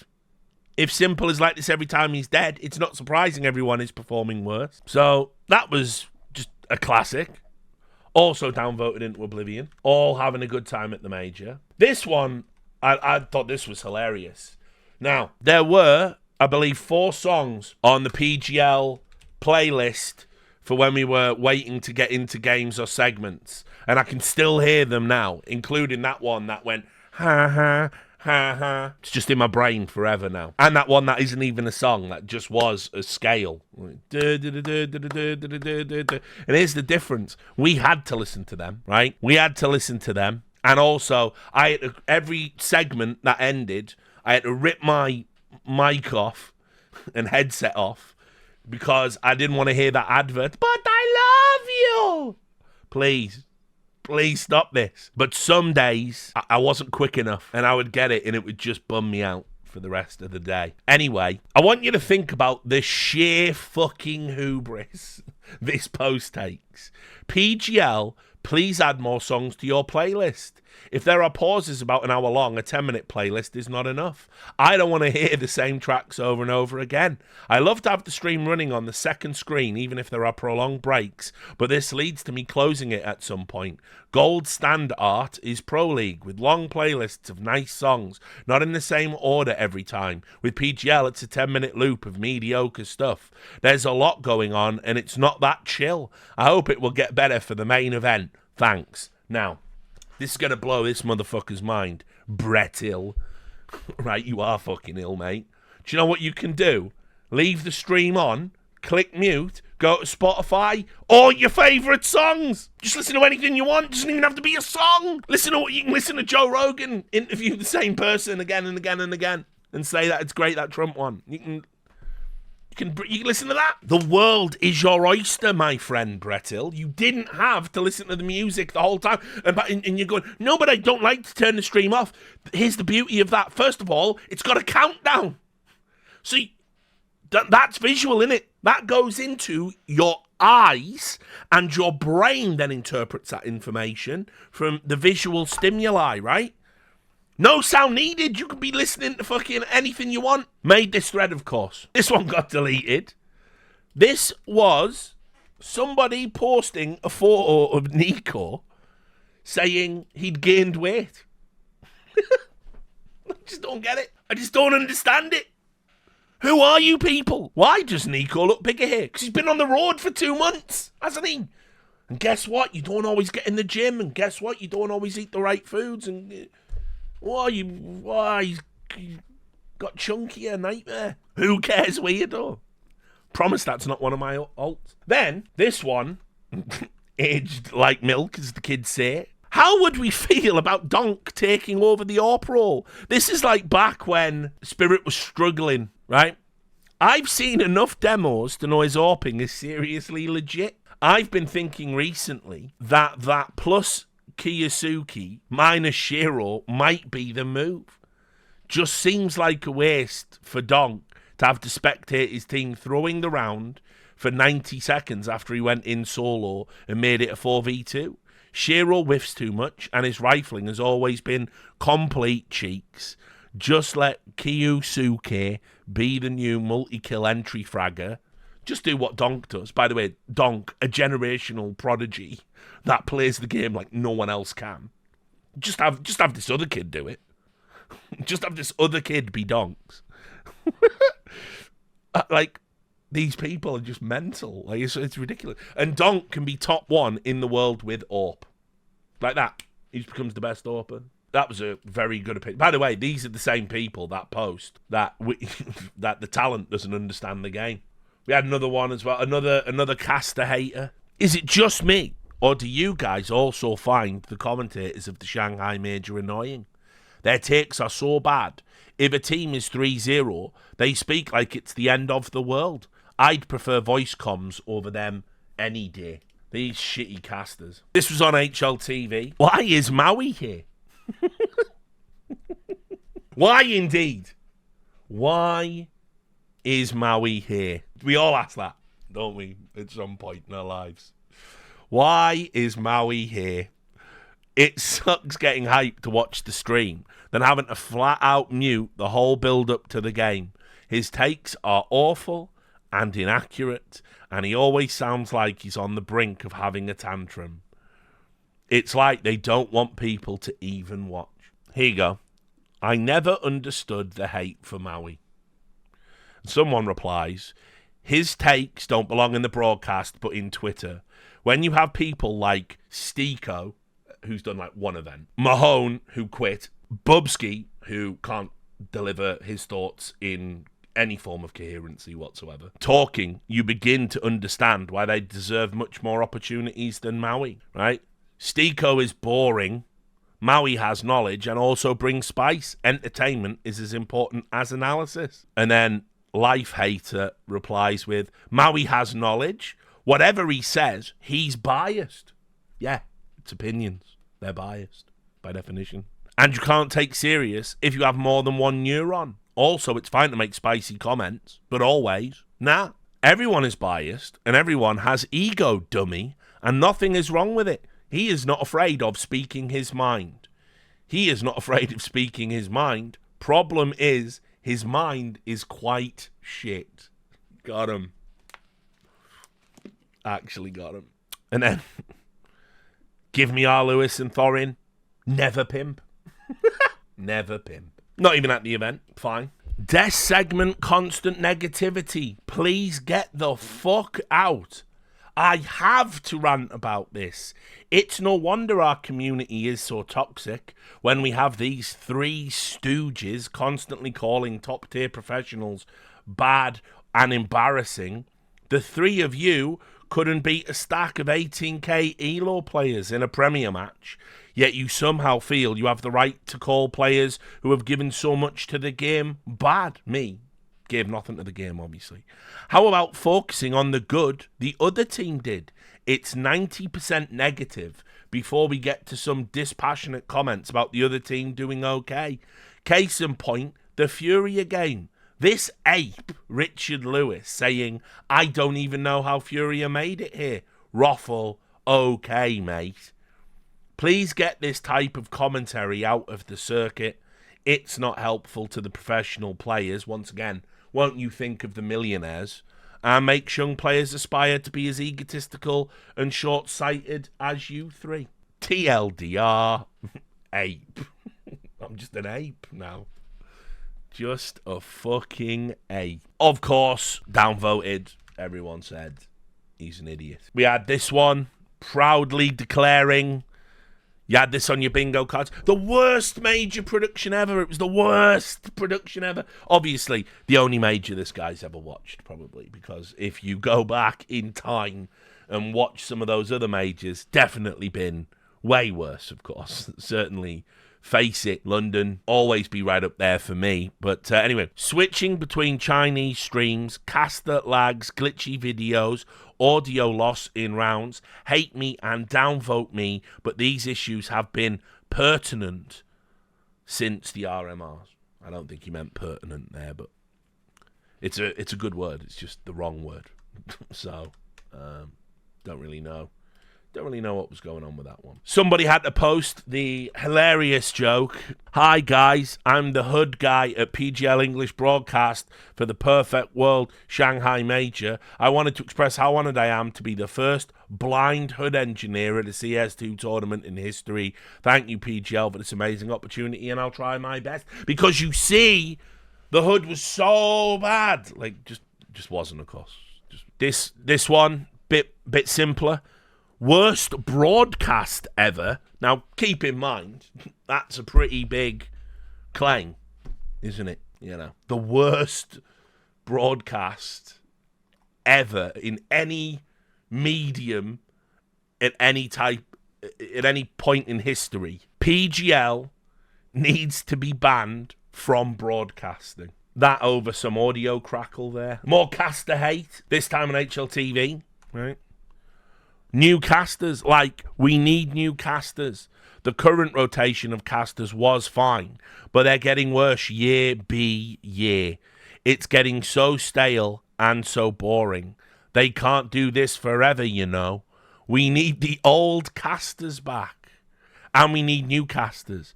Also, preferably Moses. But that's just me being biased. So there's a lot there, isn't there? There's a lot to go back. So we need new casters. Bring back the old casters, right? It's because we need new casters. So we have to bring back the old ones so we can have the new ones. Then, it's getting stale and boring. So bring back the old things that were organically replaced over time, potentially for being stale. Okay? We need new casters. We've got new casters. They're new. What stinko? But also, preferably Moses. Moses was working the event. Don't know. think this one missed quite a bit, actually. Blair got his own thread as well, just to show you. I'm not just sticking it to Maui because it's funny. Right, here we go. Yesterday, they talked about Heroic and how it is Nert's first ever major playoffs. Suden then said, and where are his ex-teammates? Where is Sun Pius? Bro, he got benched from a shit org that is clueless about CS, and he was their best player before they benched him. Why would you ever punch Sun Pius so hard in his face? Why? Why, Suden? Why did you punch Sun Pius? Why? He's not even there. He can't even defense himself. Who the fuck are you, Suden, to say something like this?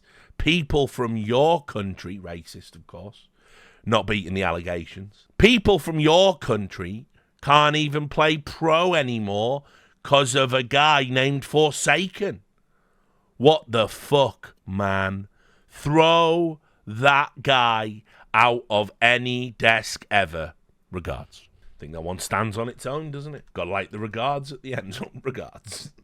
Then we had a nice one. Just wanted to shout out the desk at the major. They've been crushing it at the RMRs in the major. Veterans like Richard, Blair and Yanko have been great. Legends for a long while. Maui, who's been kind of in and out, has been so damn good as of late. Perfect combo of knowledge and spice. I didn't know much about Tech Girl, but she's been a great host. She's had some great banter, has been steering the ship well. Finally, it's great to see Dust back. He's been on point. You can tell he's so well prepared. He has so many insights about tactics and tendencies and matchups to look out for. I've loved Maui and Dust together in particular. They bounce off each other very well. Anyway, just wanted to shed. I've been loving the desk. And then, deleted, of course. Deleted. Get your fucking praise out of here, you arseholes. Hi, PGL. The playoff stage could use more players and audience moments. Hi, PGL. Again. This Shanghai major has so much potential to be a great major. The crowds are passionate and interactive. The teams playing are interesting to watch. Fucking hope so. It's a world championship. It has been a good viewing experience, except for almost non-existent crowd moments and player reactions too. Could we have more of the audience shot in the following matches? Turns out we did. And turns out none of that was in PGL's control. And you still got it. Isn't life good? This was a bone of contention for multiple people, evidently. Why are they not showing the crowd? This is a problem that we've been fucking kind of fomenting, or allowing to foment for some time. We do too many crowd shots. Compared to a sports broadcast, way too many. Any of you who've watched football, or maybe basketball, NFL, whatever it might be, you know that very rarely do we do just a shot of the crowd. We certainly don't do it after every major fucking play. We certainly don't do it at the end of every fucking round or break. It's just something that might happen. You know, you've got your standard types of shot. Ooh, look, hot girl in the crowd. Girls like sports too. Sports producers love that one. So you do that. You know, or famous girlfriend or wife of one of the players. Look, Taylor Swift. Right? You do that one. Oh no, heartbreaking defeat. Here's a kid crying. Right? Or if you're Newcastle, fat lout with his top off as it pisses down with rain. Yeah? And you do that once a broadcast. You do maybe you do all of them once, but that's about it for the crowd. What we do in esports, right, is at the end of every round, yeah, woo, woo. And what we've done is we've just created a bunch of like the most fucking outrageous extroverts, where it gets to a point where it's so repulsively stupid, like in Australia, where it's just the bomb explodes every time, and now some dickhead drinking out of a shoe. Like, do we need it every round? Like every round? Do we have to have it every round? Do we have to go to a fake kiss cam at the end of every round? Something that in American sports is done typically while you wait for the game to start. We do it in the middle of the game. Do we have to do it every round? And so, when you don't show any crowd, it's just a problem. It's just a massive problem for everybody. And it's like, I shouldn't see the crowd a lot. It's nice to get some crowd shots. It's nice to get the wide crowd shots. You can see all the fans. That's always good. It's another esport. It's another sports staple. It's good at the end of a game when the players are applauding and you do the sweep. That's another staple. I don't need it at the end of every round, mate. But that's what they wanted. Why isn't the audience being shown on camera during the Perfect World Shanghai CS2 Major 2024? I find it disappointing, since events in places like Brazil often highlight the energetic and fun crowd atmosphere. Is this due to cultural differences in China, or is this a deliberate production choice? I want answers, damn it. Couldn't just be anything to do with the camera setups or the feed, of course. And none of those things that he's suggested. All valid criticism. Weird PGL caster to gameplay sound ratio. Why is the gameplay sound so low? I want to hear those dings, XD. Why no crowd or arena shots during the Shanghai Major? Is it a PGL broadcast thing? Or, whenever there's downtime, they keep the broadcast camera, as it were, on the in-game player models? What's the point of LAN from an entertainment production standpoint if you don't ever show it? Somebody here has replied, there is no crowd, only Zool. Which, it's funny because that's just such a retarded thing to post in any context, but fair enough. You saved the thread, you did it. Somebody wondered if maybe Donk had made some sort of pact with the devil. What if Donk sold his soul to be this good at CS? Don't know why they used that particular picture, just something you might want to post in public, I guess. Thought this one was weird. This was somebody asking for your favourite storyline. You'll see what they've done here, okay? Favourite storyline coming into the major playoffs. Now, for me, a storyline is this is something that's happened or happening, and the major will either conclude the storyline or further the storyline. But this is the compelling narrative aspect of the sport. I mean, yes, I'm aware that the user is called DickSucker12369, which unironically is also my password. But mine would be Nico winning and then in the post-game interview saying, I'm not leaving, and dropping the mic. That and the fact the Snacks could be the first person to win a major with a 10-year gap in between. I also love the fact that all three best players of the year are in playoffs, and all three have a really promising chance to win the MVP, which would 100% secure the #1 of the year. Now, what he's done here is, instead of presenting a storyline, he's presented a fan fiction, because Nico didn't drop the mic in a post-game interview saying he's not leaving G2, and in fact is leaving G2 to get the bag. But fair enough, I suppose. And then this guy posted this. How is this stream quality acceptable? And he posted this screenshot.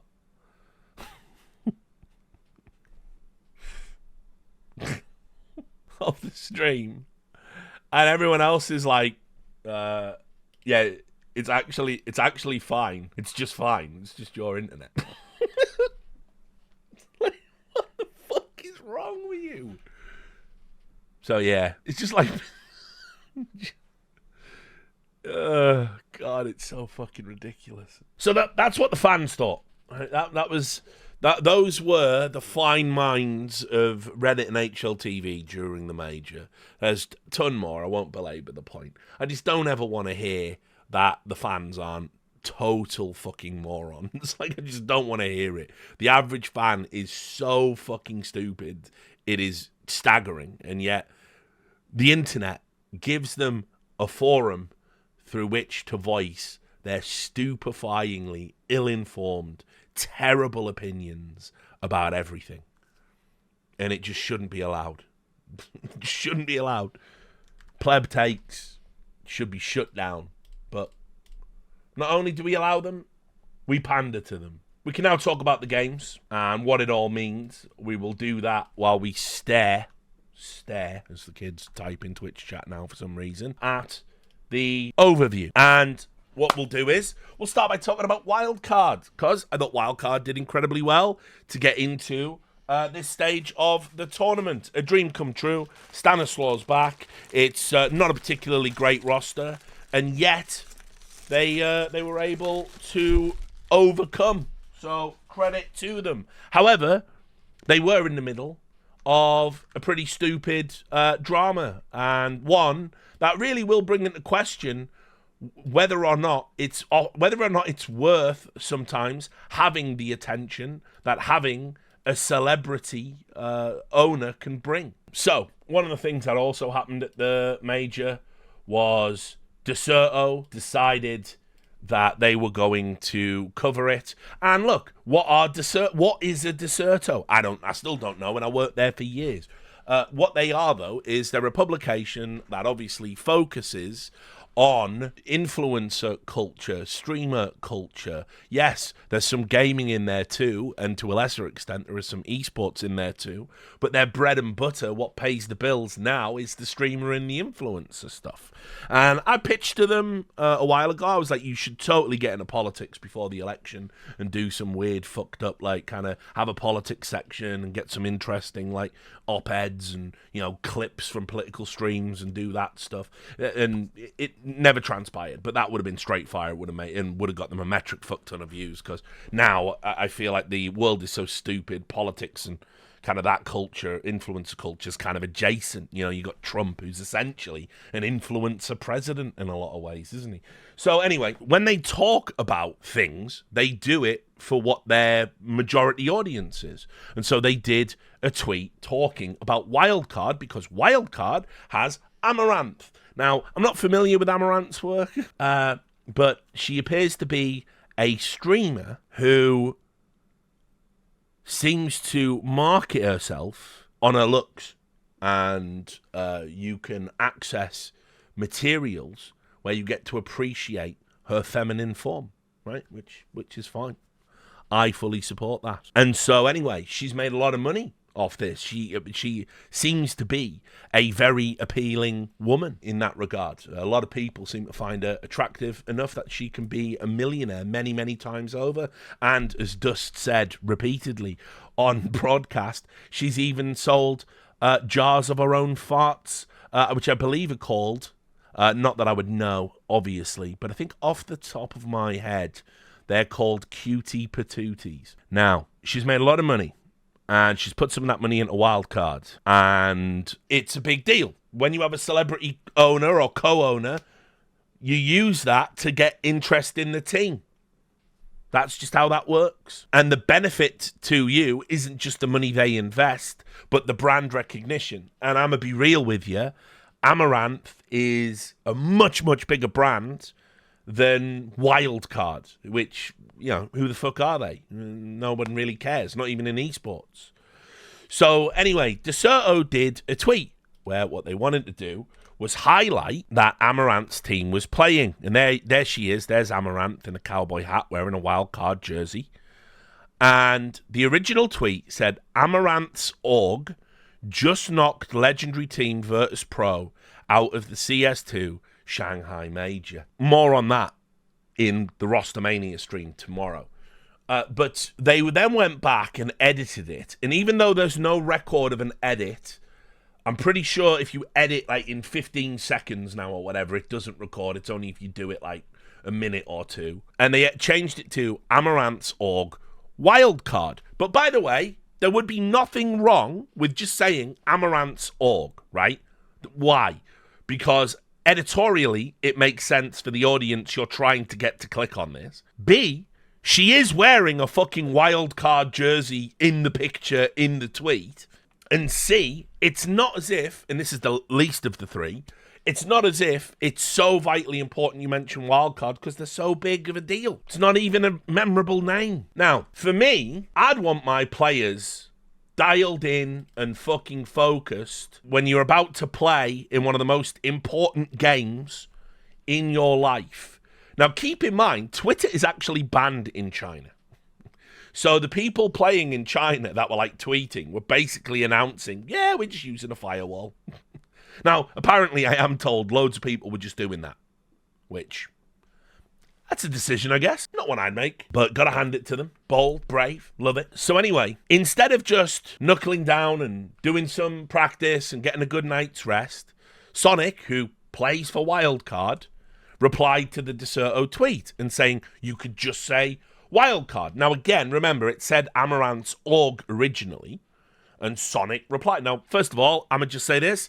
Why'd you even give a shit, mate? Why is your mind here? Like, if I'm a coach, I am thinking to myself, how fucking dialed in is this player right now? If you've got time for this. And the answer is, you're not, are you? This should just totally wash over you. You shouldn't be looking at Twitter anyway.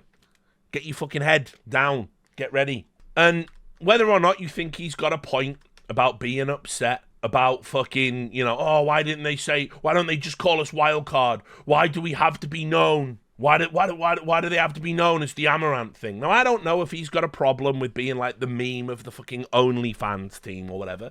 Who gives a fuck how she makes her paper?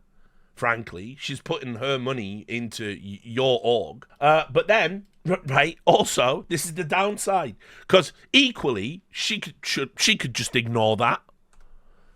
But she didn't. And then she lit up her own org's player. Don't bite the hand that feeds you. I cheered the team on at DreamHack when the majority of folks were sitting on the M80 side. Journo's dropping my name to reach a wider audience as part of my value add. Which is correct. She's totally right. She's 100% right on this. But, I don't know. I wouldn't want my fucking player being distracted if I care about the investment of the org. You know what that says to me is she doesn't really care, win, lose, where they finish. It's just like for her, it's just something else to do with her money away. Actually, I imagine there's lots of overlap with esports and the type of people that would, how shall we say, consume Amouranth's content. So I imagine she gets something out of it too. And just for, I've got to be careful here. I'm scrolling through her timeline, guys. Don't worry, it's for research purposes. She then made a joke about, oh, maybe we can do something about it, and everyone was like, ooh, is Sonic gonna get fired and all of this stuff? But then also, she got into it with Simple just the other day. And by the way, this is good banter. This is good. This is the type of thing you want to get attention to. You can see Wildcard, me looking for falcons in Shanghai. You can see there's all people looking through telescopes and microscopes and periscopes, and they're up in space, right? Falcons aren't there, right? And then Simple, who isn't even in Falcon and says he won't be in Falcons, OnlyFans detected, opinion rejected. So he's posted that to defend an org he's not even in and won't be playing for moving forward. Now, maybe that's fine. Is that why you don't listen to your mom? Incel detected, insult redirected. Now, I'm a just underline that there's some fucking real privilege at play here. Because if I changed the lovely Amouranth up there to Thorin, this is the top post on Reddit, the top post on HLTV. This is every fan dogpiling him. How dare you talk about someone's mother? How dare you do it? How dare you talk about the mother? There's a war in Ukraine right now and you're bringing up family. You're so insensitive. How dare you? How dare you call the GOAT of the sport an incel? How dare you? How dare you? How dare you? Why we must kick this guy out of esports forever? There's a whole fucking news cycle for about 2-3 days where Duncan just gets shat on. But it's Amouranth. So everyone goes, ha, funny. She make a funny. And trust me, check out. I don't want to call them simps, but let's just say some of the replies are needlessly complimentary. Can't show you a lot of them. But anyway, I guess this is all good banter, right? Let's just keep that energy for 2025. Trump's won, right? We're back. We're so back. And yes, it's not lost on me that you can't spell simple without simp. So anyway, that was just a weird thing that just kind of happened. I just wanted to mention. And that's pretty much the only notable thing about Wildcard's inclusion here. Now, Big, just moving on. Big, obviously got fucked over by the rules that we talked about. They're feeling really aggrieved. They immediately went into roster moves, which again we'll cover in more detail tomorrow. Not a surprise. There were two glaring flaws around their performances at the event, and one of them was Searson once again not getting it done, and also the fact that the rig-on experiment ultimately failed. They were trying to come up with a way that he could play the anchor roles, which isn't something he was used to, in shades of Nexa, but just not as bad.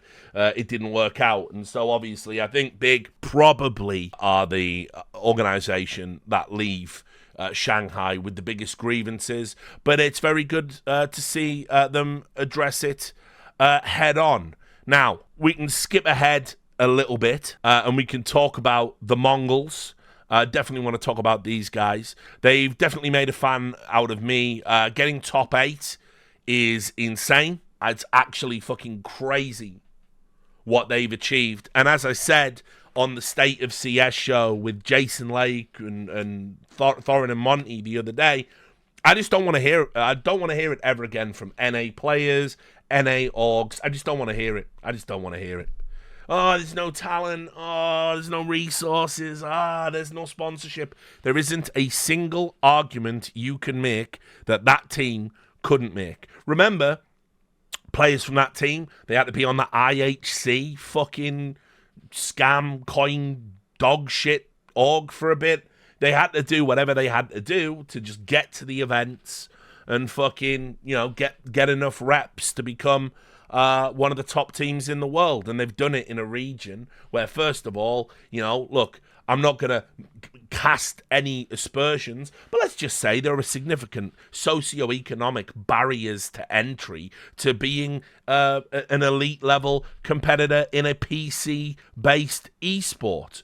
This is one of the realities about the difference between console esports, which is essentially very egalitarian, and computer PC esports, where actually, if you can afford a better rig at home, online, you can have a significant advantage to other people. You might not get noticed because your PC is bad, and therefore you look bad online, and you don't get the opportunities to play with better players, develop, grow. Your journey is stymied by a socioeconomic thing. You don't have to worry about that in consoles. And so anyway, in Mongolia, of all places, they have managed to produce just a fucking great lineup of 5 players. I mean, at various points, all of these dudes had pop-off games at the major against the highest level of opposition. And you can see, and obviously, Senzu, whether the pressure got to him of being on stage, the last game they played wasn't a very good match for him. Them losing to Mouse Sports, I was surprised by that. I got to be honest. I had them in my pick'ems, which are all super important, which we know gold coiners rise up. But this overtime loss on Ancient was pretty heartbreaking to watch, and ultimately an uncharacteristically poor performance from Senzu, who usually is one of the more explosive players, probably was the difference maker. It's got to be said, though, overall, when you look at like what Mzenio did and what Techno did over the course of the tournament as well, these guys were all able to like step up and have some like pop-off games, 9-10 as well. They're a great team. They're like not a great team. They are a very, very good team, and they have the potential to be great and get some more tournament wins under their belt in 2025. I can definitely see them having other deep runs. And when you consider how young they are, on average, this bodes really well. Like, for the first time, I think they're good value for their world rank. Like I've said in the past, like when these guys had crept into the top 10, I'm like, they're not a top 10 team. I even said that in Esport, where they bottled it, didn't make it to the finals. It was meant to be a free tournament for them. And then obviously they went and they won Thunderpick in Berlin, which again, smaller in terms of how many competitive teams they ran up against. But that seemed to activate something in them, and they play a really interesting style of Counter-Strike. They play very up in your face, very aggressive, uncharacteristically so.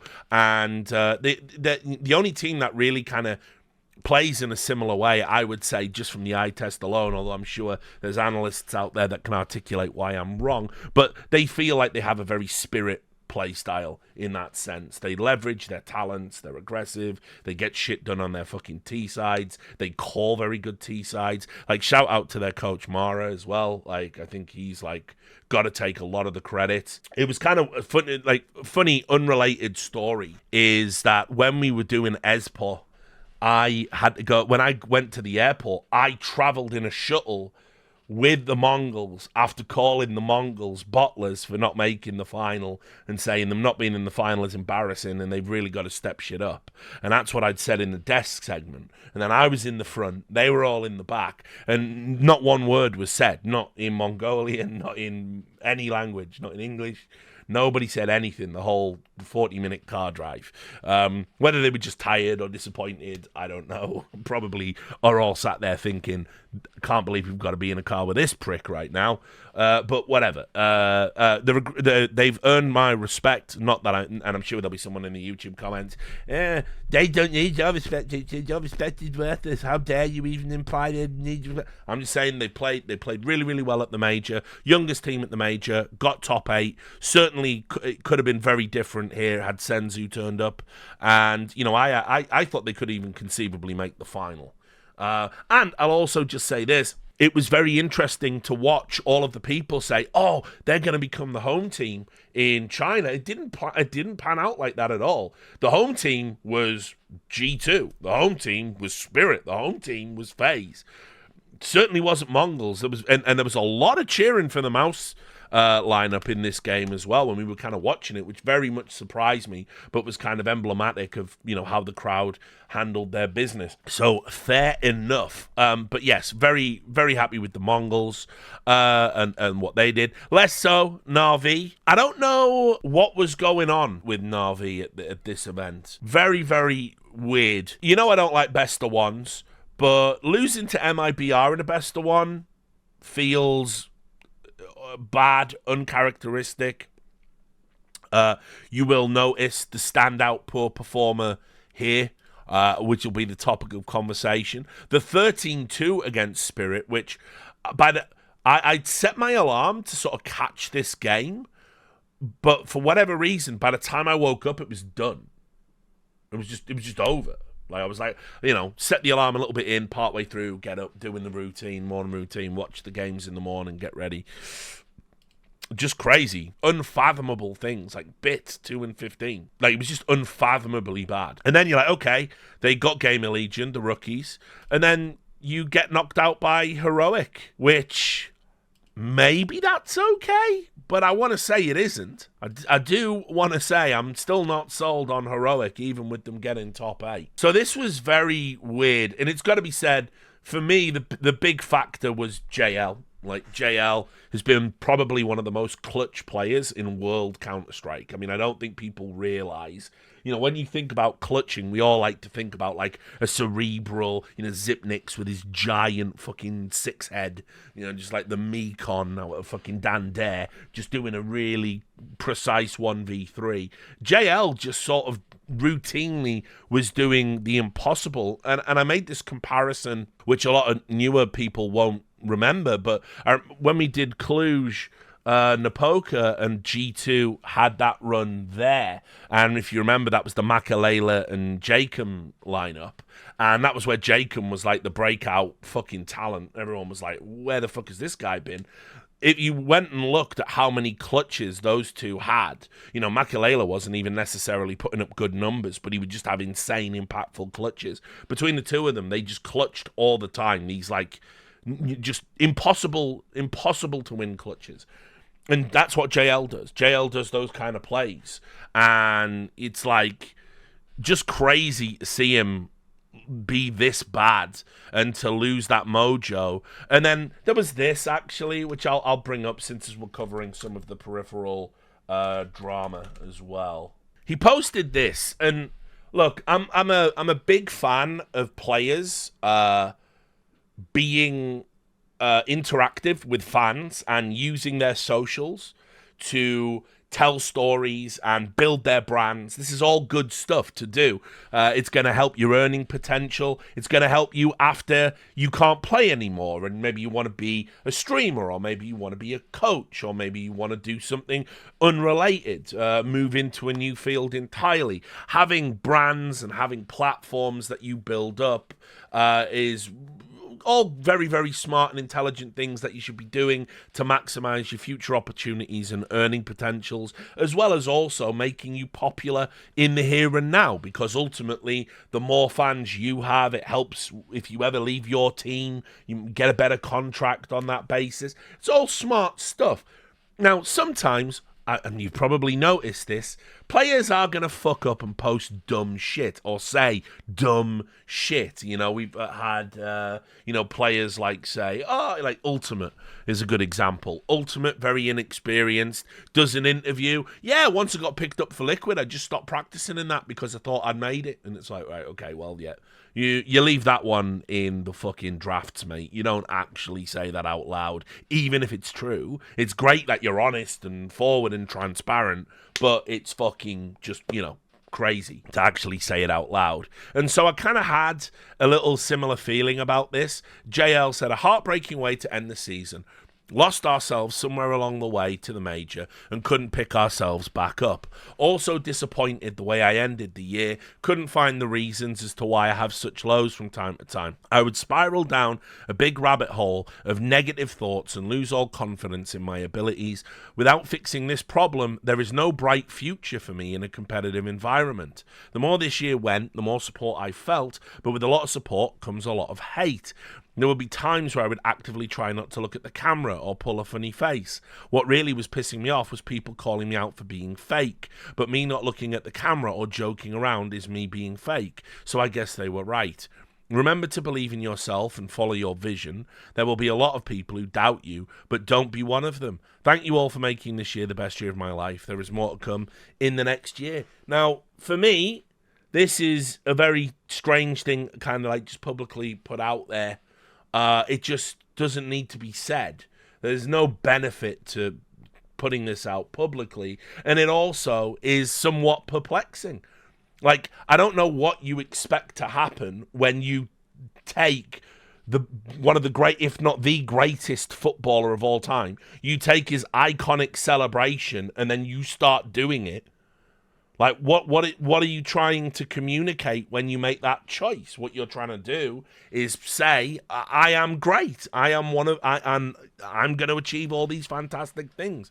You are essentially putting yourself into a spotlight, creating additional pressure for yourself, and inviting comparisons to an all-time GOAT contender. So when you do that, you've definitely got to have the fucking sack to be able to carry it. You've got to be able to fucking, say like, I am that guy. I am him. And it's clear that you're saying with this post, you're not him, but you are trying to represent yourself as him. So in actuality, the people that said you were being fake when you were doing all that shit, they were right, mate. Because the hate shouldn't faze you at all. If you want to be the guy and be the lightning rod and the focal point for your team, that's great. But nobody asked you to do that. Nobody forced you to do that. You chose to do it. It was a choice. And when it was working for you, you weren't expressing regrets about it. You were leaning into it. My advice to you is never, there's a saying like in Hollywood, like never let them see you cry. And it's just good advice. It's like, don't say to the haters, oh yeah, hating bothers me, because it bothers everyone. We all want to be beloved in what we do. So it's like, why would you ever publicly say like, oh yeah, the hate got on top of me to a point where I was acting artificially around, like, oh, I better not look at the camera, none of that should be in your head. You're not even a cerebral guy like that. I don't even understand it. Like, just do what you do. Just play the game instinctively, feel the game. So I don't know. I don't know what this was, and I don't know what he was going through. He might have been going through some stuff in his personal life. He definitely seemed distracted, out in Shanghai. But, NAVI are the team of the year. they've emerged into that world #1 status. They could have gone back-to-back on the majors. There's no doubt about that, but something was off. And unfortunately, in a team like that, there's no room for you to be the drop-off guy. There is no room for you to have an off game. You're the guy that delivers the impact rounds. And if you don't do that because your head ain't right, NAVI, you're going to have a bad time. There's like not a lot of fat on the team. There's not a lot of luxury on the team. It is very taught and designed to do what it does. And when it works brilliantly and you win tournaments. Anyone steps down, anyone steps off, you're going to have things like this happen to you. And so them not being in the playoffs, I think that's one of the biggest shocks to happen, certainly in however many majors ago we need to go back to find something like, really insane. But NAVI should have been top 8 at this major for free. And unfortunately, JL is going to have to shoulder a large part of the burden of that, and he is going to have to do a lot of soul searching. On the plus side, I will say, I don't think it's catastrophic enough to be thinking about roster changes, so I wouldn't worry about it. Enjoy your holiday, enjoy your time off, come back in February, boom. Vitality. I think it's accurate to say Vitality have only won one big tournament this year. They did get to finals. They lost a bunch. They should have certainly had more and a bigger haul. And I don't know where you would lay the blame, but someone has to be to blame. And maybe it's Xtaz, who seems to get a free pass. Maybe it's Apex, who, because he won in Paris, everyone seems to have forgotten if they hadn't have won that in Paris, there was probably a high likelihood he was going to get cut from the roster. They've been dysfunctional for a while. We all know it. Lots of people have been talking about Mezzi's probably going to go. The rumor, the word on the street is Spinks doesn't want to play with Mezzi, although Mezzi stepped up immensely at this event. Considering he's come back from like paternity leave and didn't get a lot of play time, and the first year with your kid is always the roughest. I thought he did excellent, and so it really creates the question: does Mezzi leave anyway, or has he done enough to stay? But it certainly looks like Spinks is going to go, and we don't know where. There's talk about G2. It certainly won't be Falcons, and we can safely assume that one. But it's kind of weird. They've had this thing in the background, but it's just that Vitality is so well liked, and because they've got ZWoo and so many fans of ZWoo, I don't think people have really talked about how much they've underachieved. And that just to me seems kind of crazy. That they've been given this kind of free pass, and they were disappointing here. They should have gone further. I'll just mention this. Maybe it can be forgiven this time. This is what Apex said. Really tough ending of the season. When you are not a real team, it's really tough to win the major, and that's what I feel for a couple of months. We end this season with only one trophy and a lot of downs. Need to reflect this past year and see what's next for us and me. Thank you for your support. Count on us for next year. We won't disappoint you 2 years in a row, which is like, yeah, that's exactly what a champion mindset should be. Fair play. But I would certainly add that it's kind of weird that we're just not being a bit more transparent about what is going on. Now, obviously, you can see here they did lose against FaZe. They had it was plain sailing through the RMR. They were like 3-0, barely broke a sweat. They absolutely wrecked FaZe the first time they played them. And maybe it was just serendipity, and it was just one of those things. You can see that they took a map, but FaZe just beat them comfortably on the next two. For me, I think, like, I know how this is going to pan out, that ZWoo is going to be the second player. It's probably, like, Donk's obviously number one now. He's the number one player in the world. He's cemented that. He was probably going to get it without the major win. Now that he's won the major, I mean, fuck it.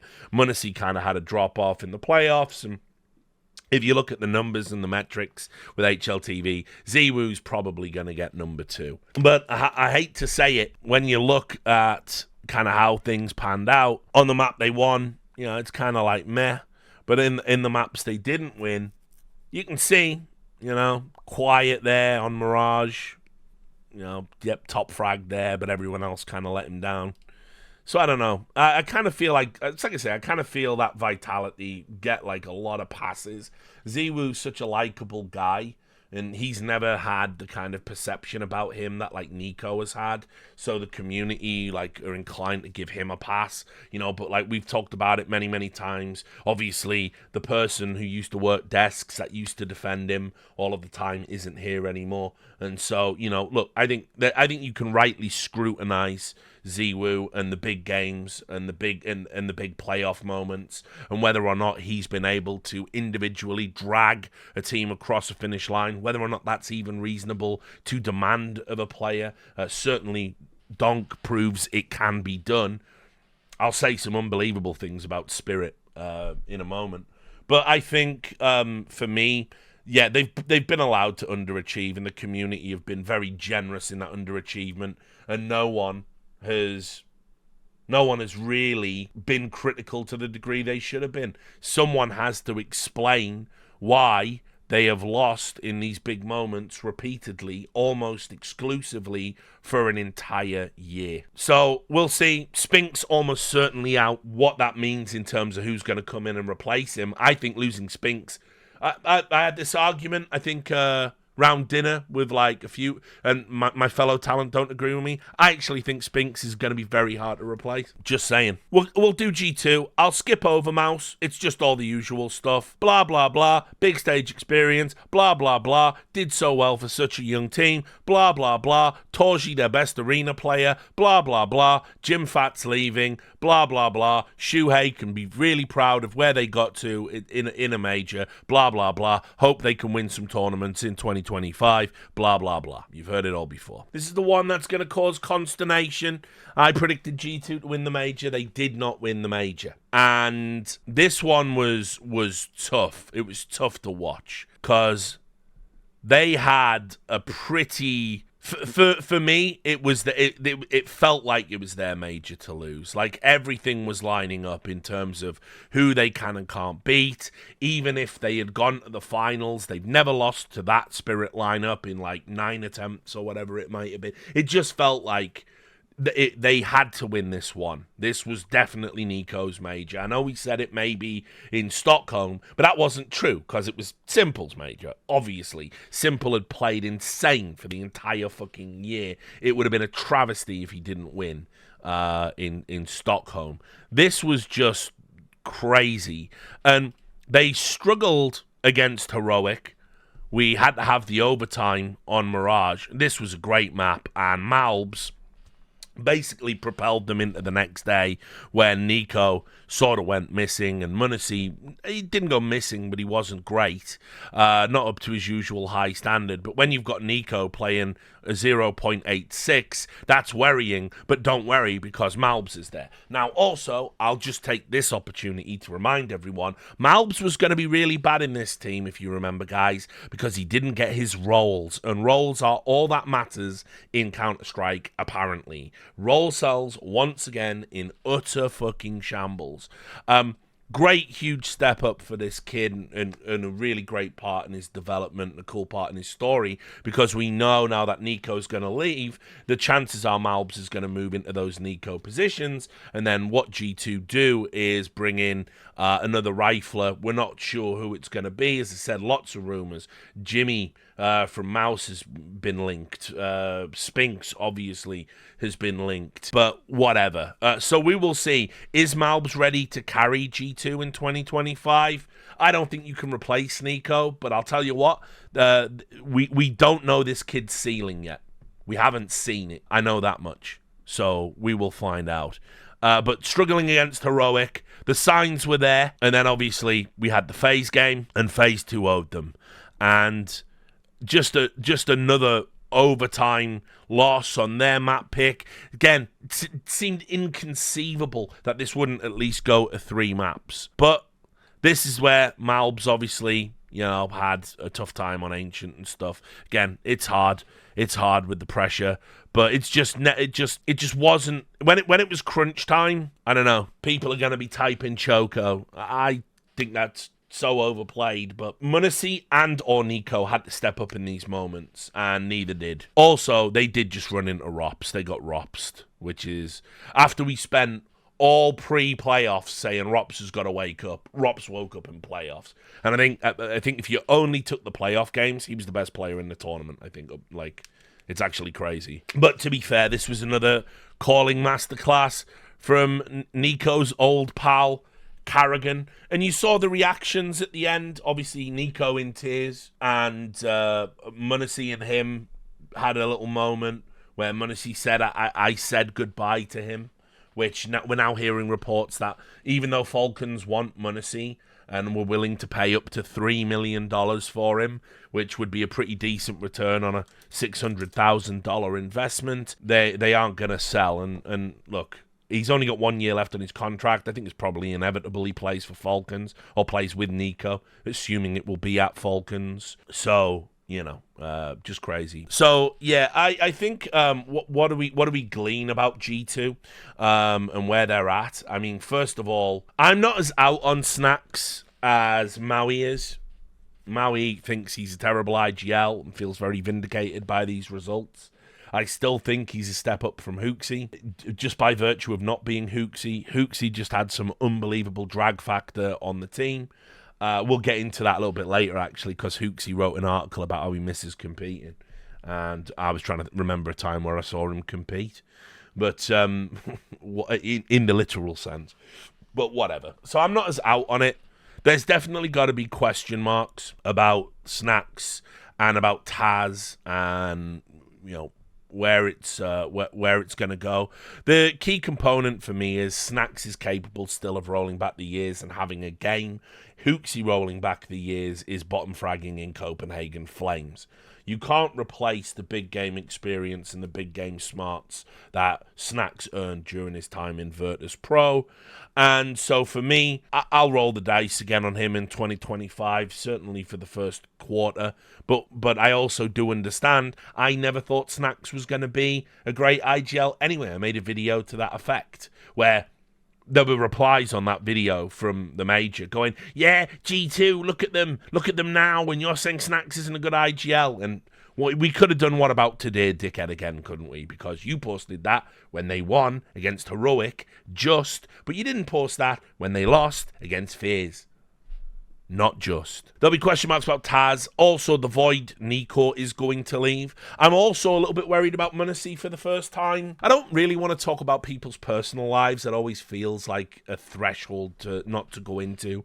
But there were certainly rumours swirling, and I'm sure you all heard them, about, you know, he might have had a breakup before the major, and then, you know, he's out there, and he's a big star, and he was, like, unbelievably one of the biggest stars there, aside from Donk. And, you know, he's still young, and obviously it can get into your head, and, you know, maybe without Nico there to mentor him and big brother him, maybe this is the thing that, you know, tips him over into the dark side of esports. I certainly hope it isn't, because he's had such a good head on his shoulders and been such a smart kid and performed well. Unfortunately, the drop-off in the major probably does mean it's only third for him. Certainly can't be one anymore. That's not a possibility.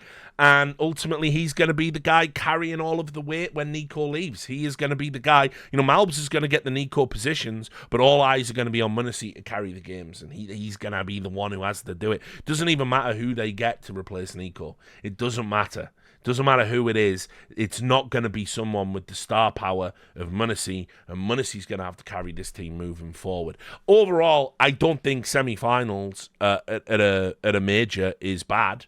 I certainly think doing it in two majors back-to-back is, you know, it's a decent year. But obviously, with the resources and the talent, you have to say G2 had to get more out of this year, and they still haven't done it. So it's like, yeah, what can you do? And then obviously that just leaves FaZe and Spirit We had a really great grand final. I want to say something serious for a moment, and then we'll talk about the game and talk about the teams, and I'll spit out some hot takes about Spirit that you'll despise, and it'll make your eyes spin like a fruit machine, but we'll do it. But first, obviously, I just want to say, again, pretty much what I said on the broadcast at the time.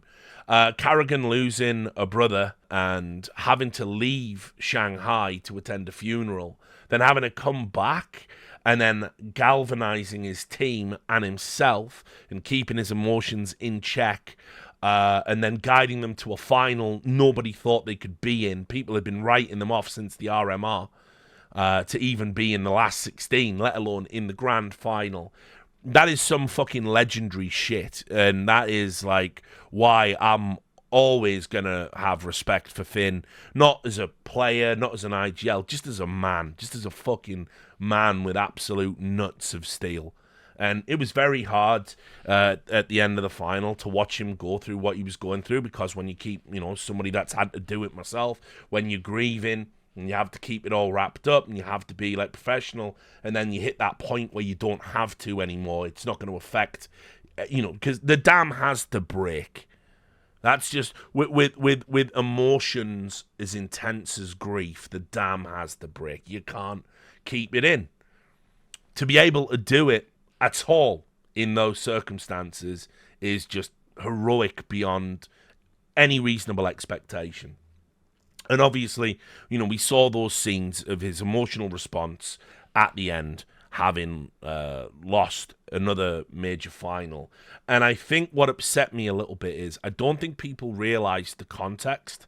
I don't think people maybe remembered or even knew that he lost a brother. And look, not obviously production live is going to zoom in and show him crying, but all of the people that kind of like circulated that photo of him crying at the end of the final, I didn't do it. I didn't tweet about it. I didn't mention it. We didn't show it on broadcast at PGL. As someone who's had that done, and it's like, I know it's public, but people were circulating that and saying like, oh, look how much it means to lose a final.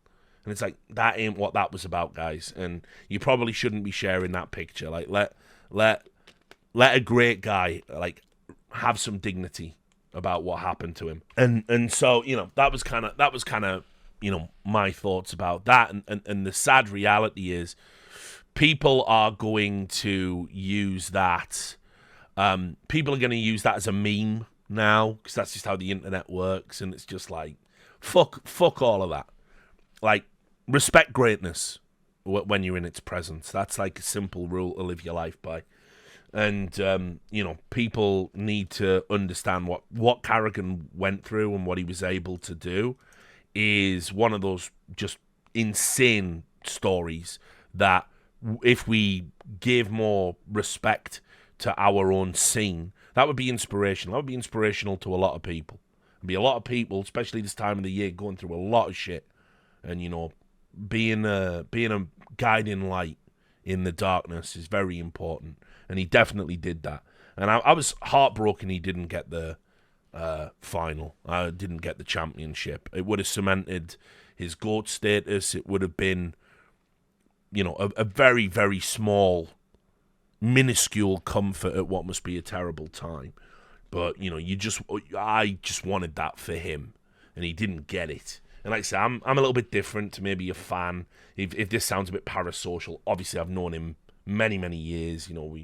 We went drinking together after Boston, like, for instance, when he wanted to be away from the crowd and the fans and stuff.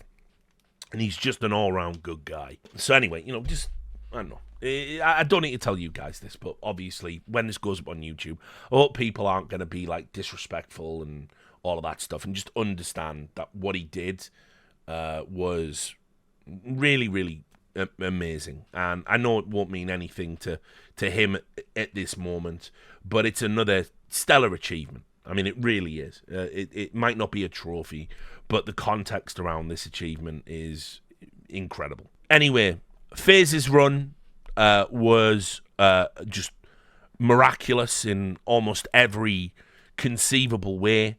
I'll just show you this. I don't know where this version of ROPS had been But obviously, this is it. This is taking into account all of the 16 maps he played. He was the 4th highest overall. This is the crazy stuff. Like, him being this solid on the T sides and being this aggressive, and this was a point Dust made on the broadcast about how he like had actually stepped up, making opening entry attempts. Because my point about Rops was, for the large part of 2024, he basically was everything the community said Blame F was. He was a little bit baity in his play style. He was ultra passive. He was lurking and stat padding and having little impact. And nobody called him out because it's Rops. We all love Rops. We love Rops. He's a really nice, unassuming guy. And, you know, oh yeah, remember when everyone called him a cheater and he went to face it and now he's super cool. And then there was that Valve documentary and oh wow. You know, so it's all of that stuff. Certain players get insulated from criticism if fans can imagine them liking them. Or he just like me, for real. Right? But Rops absolutely stepped up at a crucial time. And without that, obviously, FaZe probably aren't even top 8, let alone in the finals. He was so immense.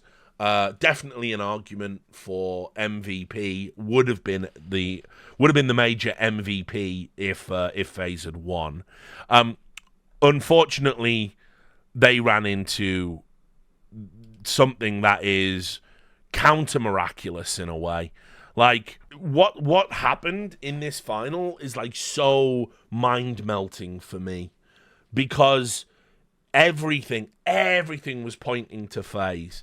And if Spirit had their usual level of play, it's the second major for Karrigan. But what happened was everyone else played to their level, and then Magic's played like he was Donk. So you ended up with 2 Donks on one team, which is unplayable. You have 2, and by the way, they showed video footage of it behind the scenes, and he was like literally saying, "Don't worry, me and Donk are gonna carry us. We're gonna win." And it's like, what the?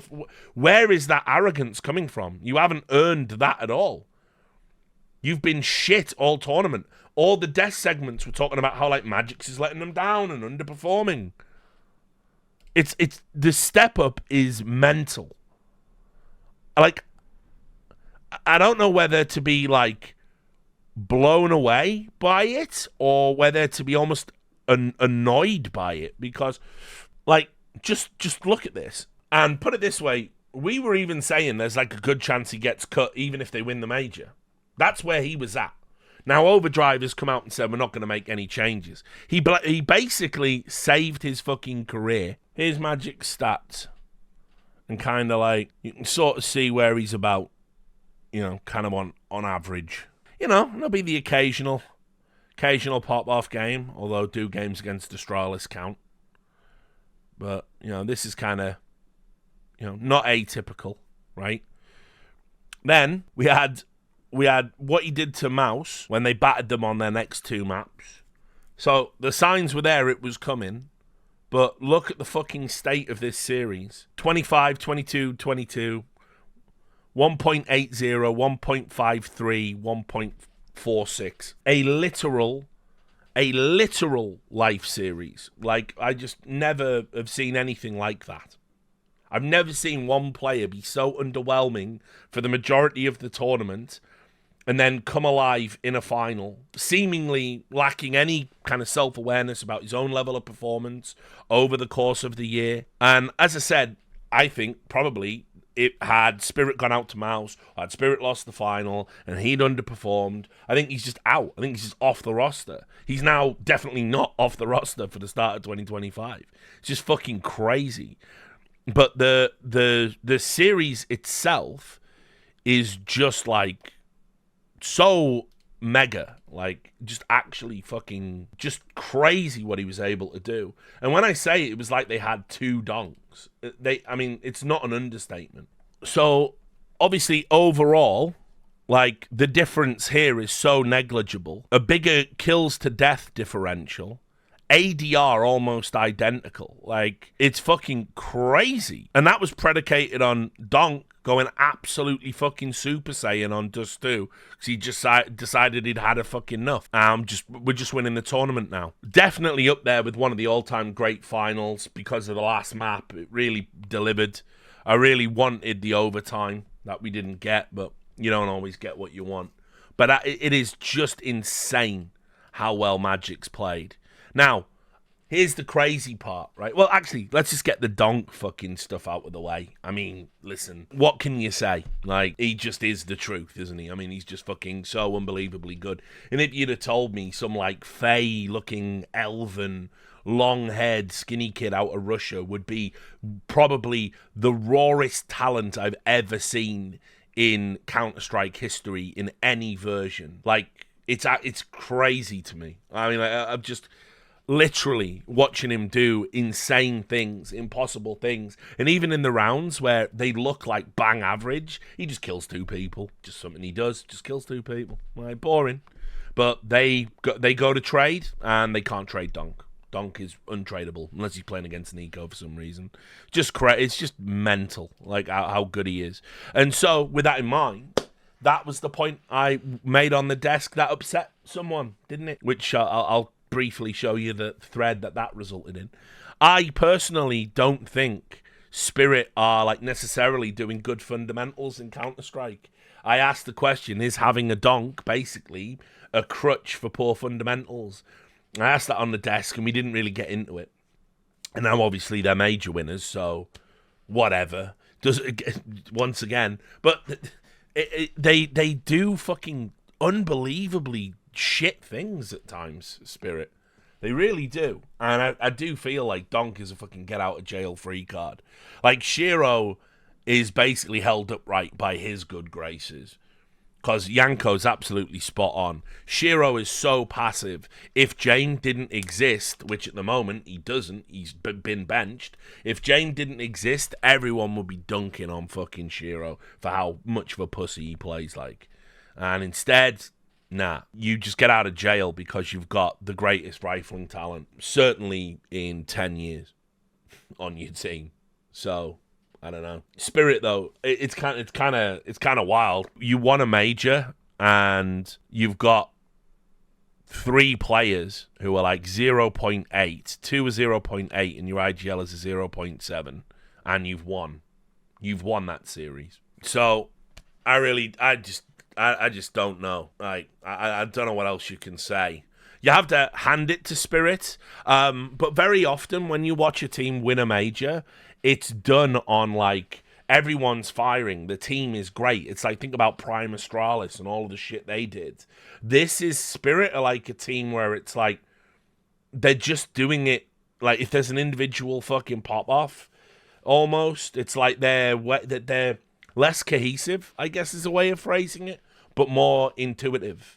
And it's just wild. Just fucking wild to see a team go, like, play this kind of, like, eclectic style of Counter-Strike and actually win the big trophy. So, credit where it's due. I also saw someone on, like, the fucking official subreddit Discord saying I'd be seething because Magic's shouted out Overdrive.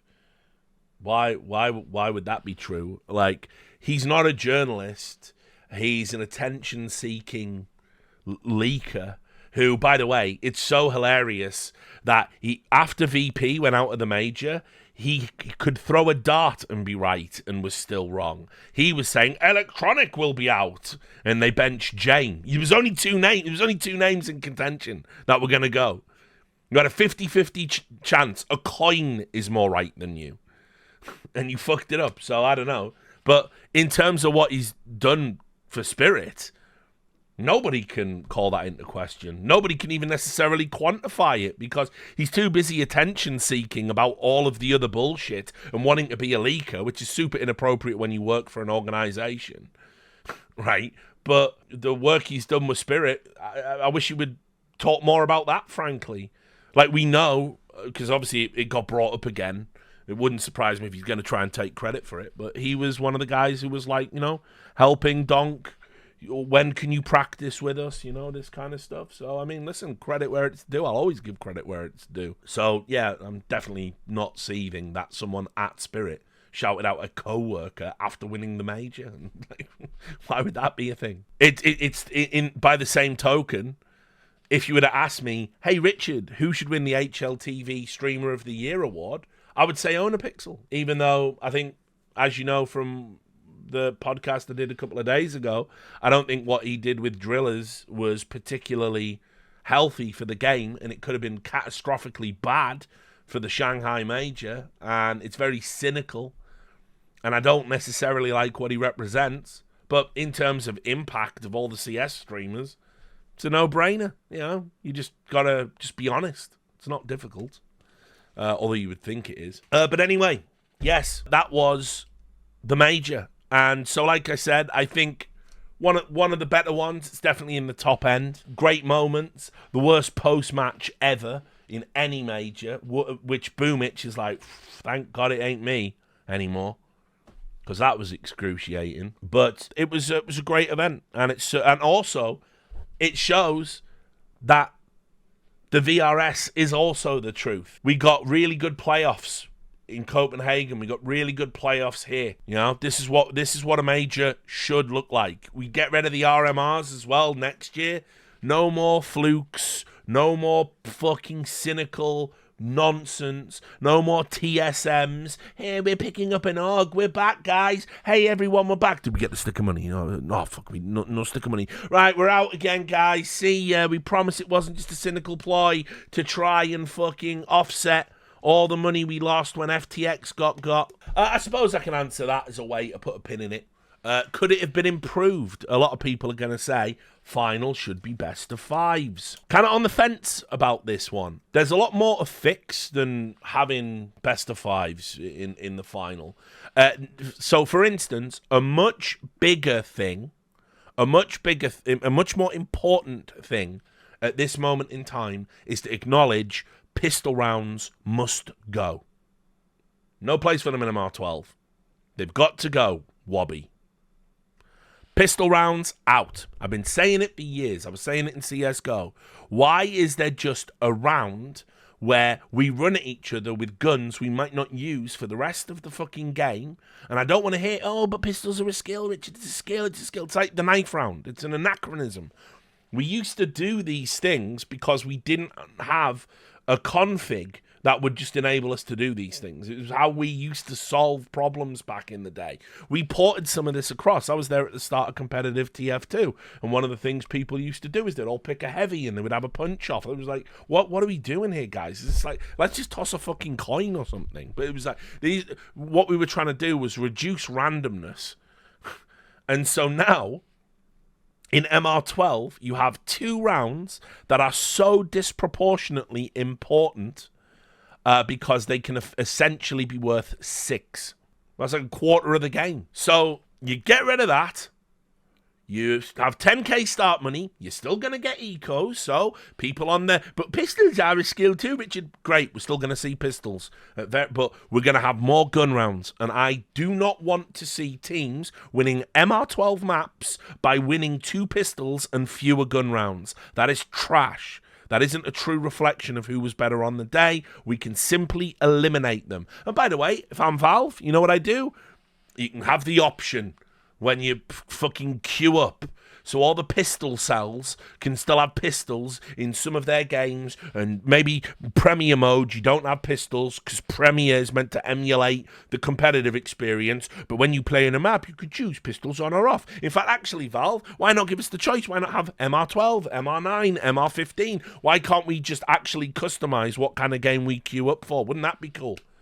Right? Whatever. I'm a thinker. I'm a big thinker. But MR12, there's no room in the economy for pistol rounds. Simple as that. And by the way, there's other things to fix in the economy, but let's just get rid of pistol rounds. Let's just get rid of them, and then we're good.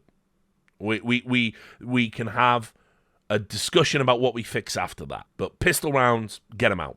So that's the first thing. Next thing, map pool.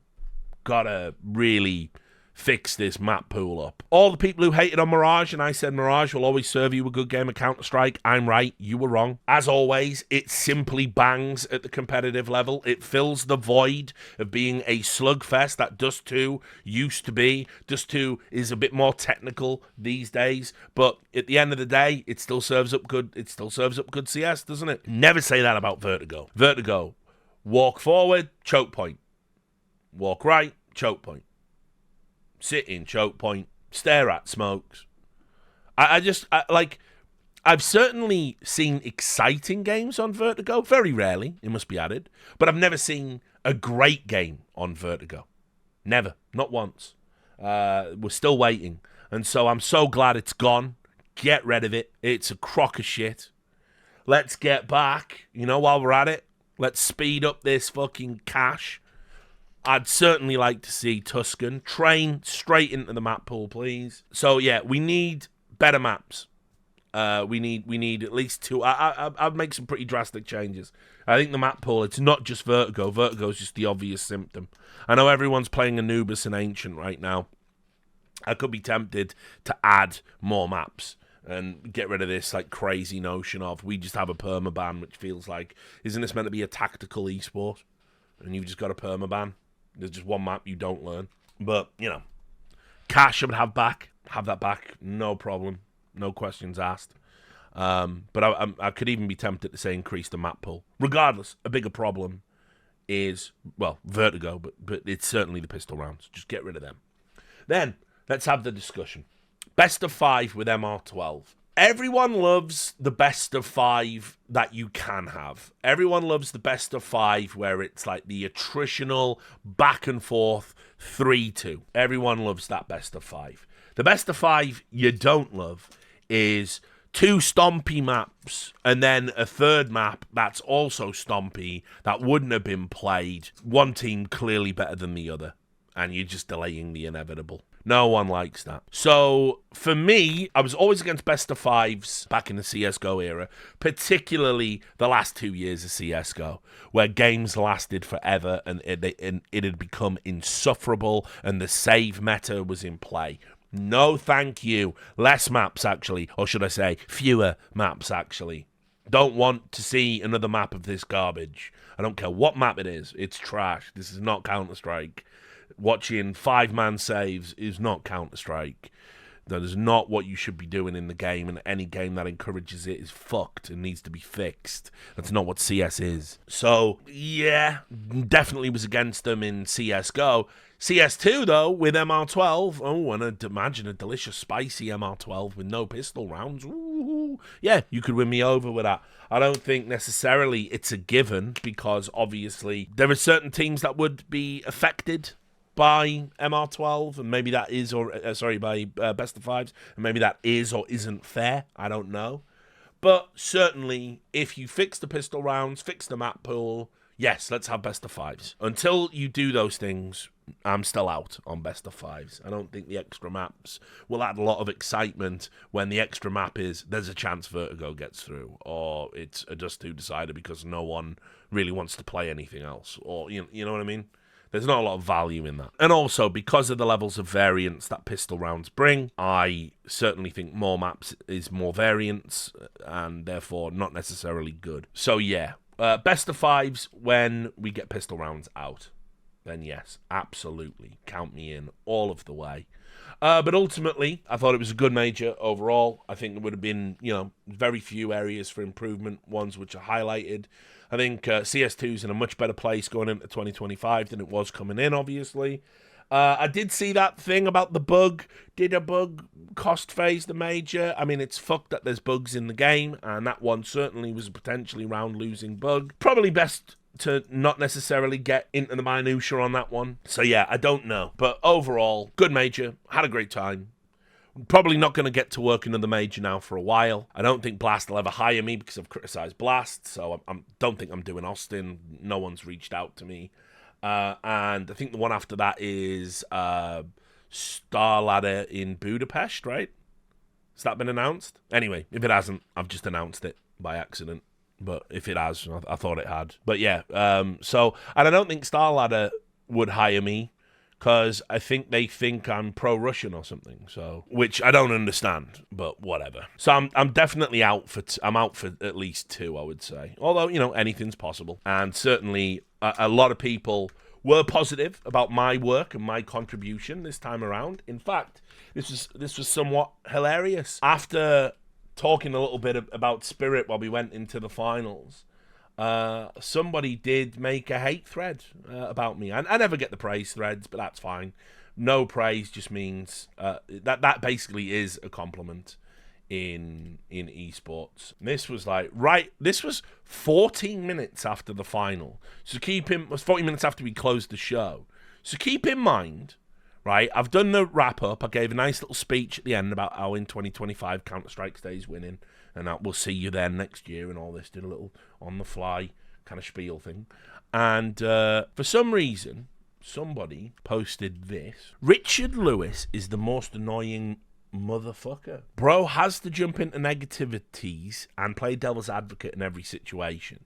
He's done this every time throughout the event, and it's exhausting listening to his negativity. 14 minutes after I'd given a speech that was entirely overwhelmingly positive about the future of the game. But for a change, everyone was nice, except this one guy who just posted a video of fucking Scott Steiner saying he's fat. So still don't know what he could have been upset about. Like, assuming it must be the Spirit stuff. I don't know, or he could be a Brazilian fan. You know, it doesn't take a lot to trigger them. So who knows?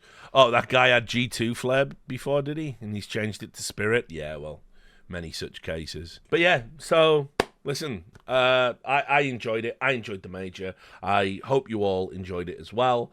And like I say, I won't be working any majors, but I am going to be doing PGL. The events, obviously, are going to be, what is it? It's Cluj, Belgrade, Astana, and then Bucharest. So I've got at least 4 events. Now, I will add, going to Kazakhstan seems kind of crazy right now, but I'm going to do it. I'm actually psyched for it. Astana is a fucking unbelievable city, and so I'm actually hyped. That's like one event that I'm hyped for, even though it's an 11-hour flight. It's an 11-hour flight with like a change in Istanbul. So, yeah. But I'm going to do it. I'm definitely doing that one, because who knows. So, yeah, there you go. That's the major. See you in 2025. PGL stay winning, etc., etc.